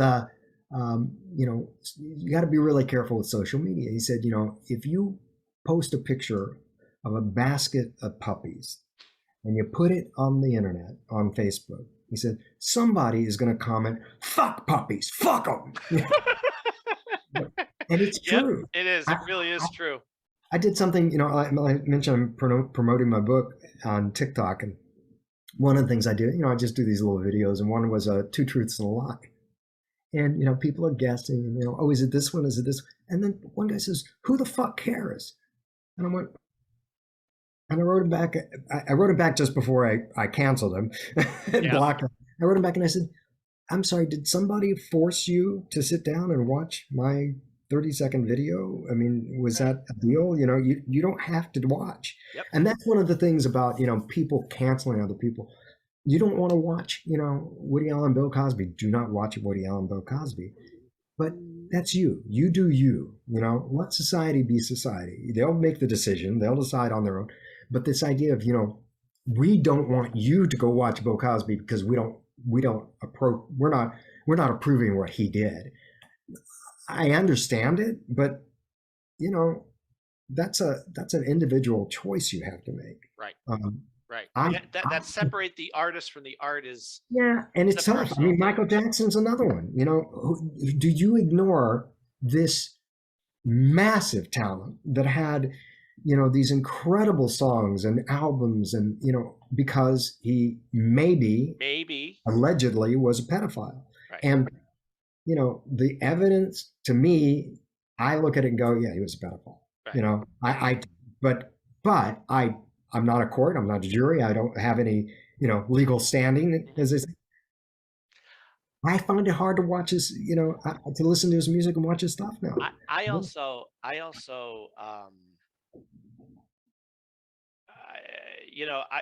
the way I look at it, it's something because Katie Tunstall was doing an interview and she had a theory that somebody told her of whatever age you become famous at is where you kind of are developing, you're halted. Mm-hmm. It's interesting because Mick Jagger is still 20 mentally. But Michael Jackson, he was a little boy. So if he was a pedophile, I don't think he was like, I'm going to get children. I think mentally he never grew. He came from an abusive family. His father was a freaking monster who shoved him on stage. Now, granted, all the talent and all that wonderful stuff, but up here, he never got to live a normal life. Yeah. Mm-hmm. So, you go into that type of thing, you go, not that it's okay, but you go, I wonder if that's true, because in his mind, it's like, what? I'm having a sleepover with Macaulay Culkin. Isn't this great? Well, dude, no. Somebody needed to step in and go. That's the thing, where are the parents? Where are the people that, said, oh, sure, my kid can stay over it, But he's famous. He's famous. I'll have a story to tell my friends. Yeah, but look at what there's you just a lot did. of that. Yeah, there's a lot of that. And it's a difficult thing. We are going to be, it's kind of like, you're erasing the history books from, these people and their work and the things they accomplished. And some of that is self-imposed and earned. Some of it, they've done it. This is part of the consequences of those actions. But boy, what a shame, Yeah. It's tarnished. It is completely tarnished. Like I said, for me, Cosby, Allen, I'm not comfortable, enjoying their work, although I loved it as a kid. Sure. I mean, even as late as Midnight in Paris, which I thought was just a wonderful film. Such a fanciful, movie. That was with Owen Wilson. Yep, thank you. Great movie. Yeah. Great movie. And and the concept was so sweet. It was this idea of a writer in Paris who somehow is traveling, and again, no explanation of why or how. He just finds himself at a cafe with Hemingway and the Fitzgerald it's like so. That's another one that was a surprise that I stumbled upon. I went, oh, okay, because I like Owen Wilson. I'll watch. I like. Great. Yeah, he's very quirky and fun to watch, and you see him in other roles. He did Loki, and you're like, wow, same guy. Same guy, and still quirky, but you go, there's range there. It's not just the I don't know, golly gee kind of character. No, he's very good. He's very, very enjoyable to watch. Very likable. Yeah. I should probably let you go.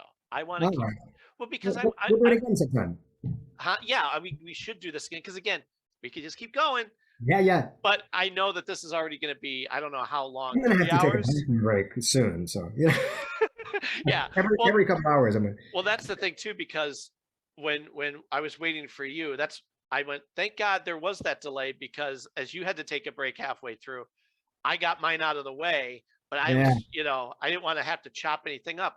But a quick edit, and nobody's going to know the difference. I hope so. I hope that's the case. So shall I do my close on anything? Tell you what. Here's what we'll just end the conversation. But I want to make sure that you get to promote, give people some stuff to dig into between now and the next time we chat.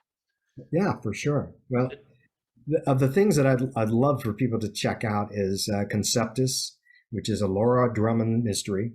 It's available on Amazon, BarnesandNoble.com. I think it's also on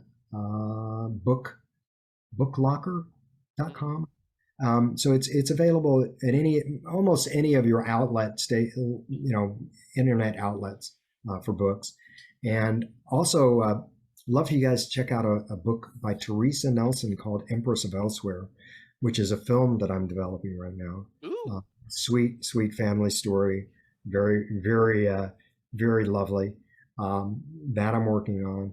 And check out my wife's show, Dave. That's another one you guys got to check out. It's a terrific show. I ain't kidding you. And it's not just because she's on it. It's really, if you get to the first season's great. When you get to the second season, the first few episodes are a little funky, and then it hits its stride. And the ending of the season is just fantastic. And they're going to be going into a third season starting in, I think, July. I remember when it came out, and that was a big one. Everybody's like, "Have you seen Dave?" Oh, have you? Kind of like what what's the show about the coach in England? Oh yeah, Ted Lasso. Yeah, I just started watching that.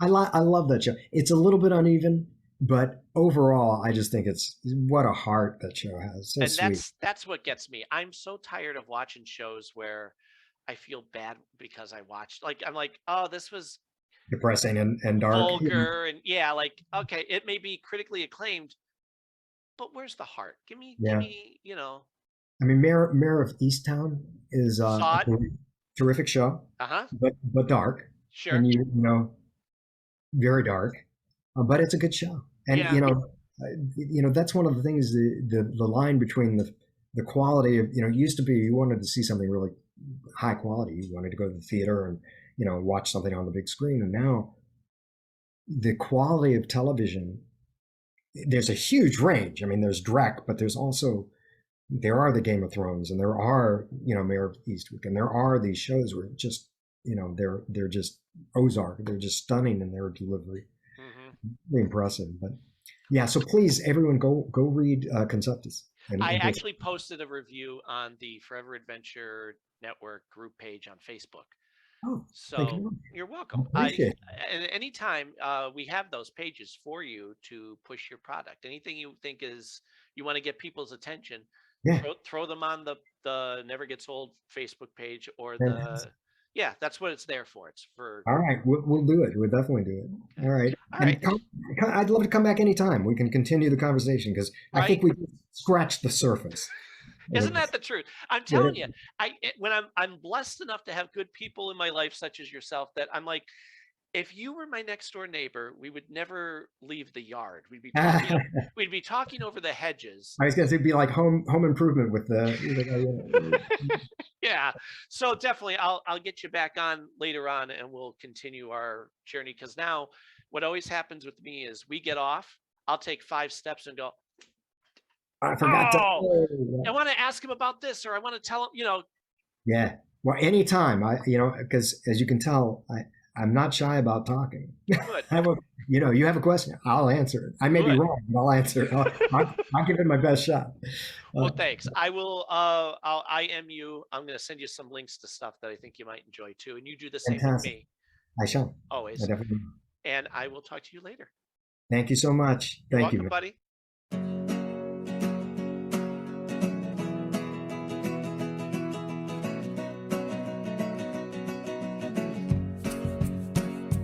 The Never Gets Old podcast is part of the Forever Adventure Network and made possible by your donations through Patreon.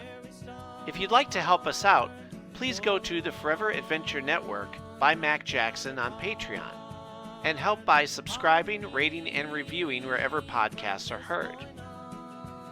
We also have a Facebook, Twitter, and YouTube channel. The show's music is by Harmony Constant and available wherever music is sold. Thanks for listening, everybody. And remember, stay excited.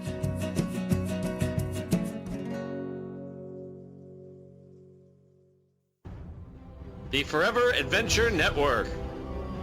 Welcome to the adventure. Hi, this is Amara from the Always Podcast. I want to make sure you know about another awesome show, the MacGyver SG-1 audio series. His eyes darted over to Jack's weapon. Sam, start taking all the gunpowder out of these bullets. He stunned Jack by taking the gun from his hands, and with one swift motion released the clip, discharging the bullets in the chamber before handing the empty gun back to the general. It's written, edited, and performed by Mac Jackson of the MacGyver Podcast. He's bringing together the worlds of MacGyver and Stargate to bring us all new and ongoing adventures. For some reason, something caused both Jack and MacGyver to glance up at the second-floor office window that hung over the large storage hangar.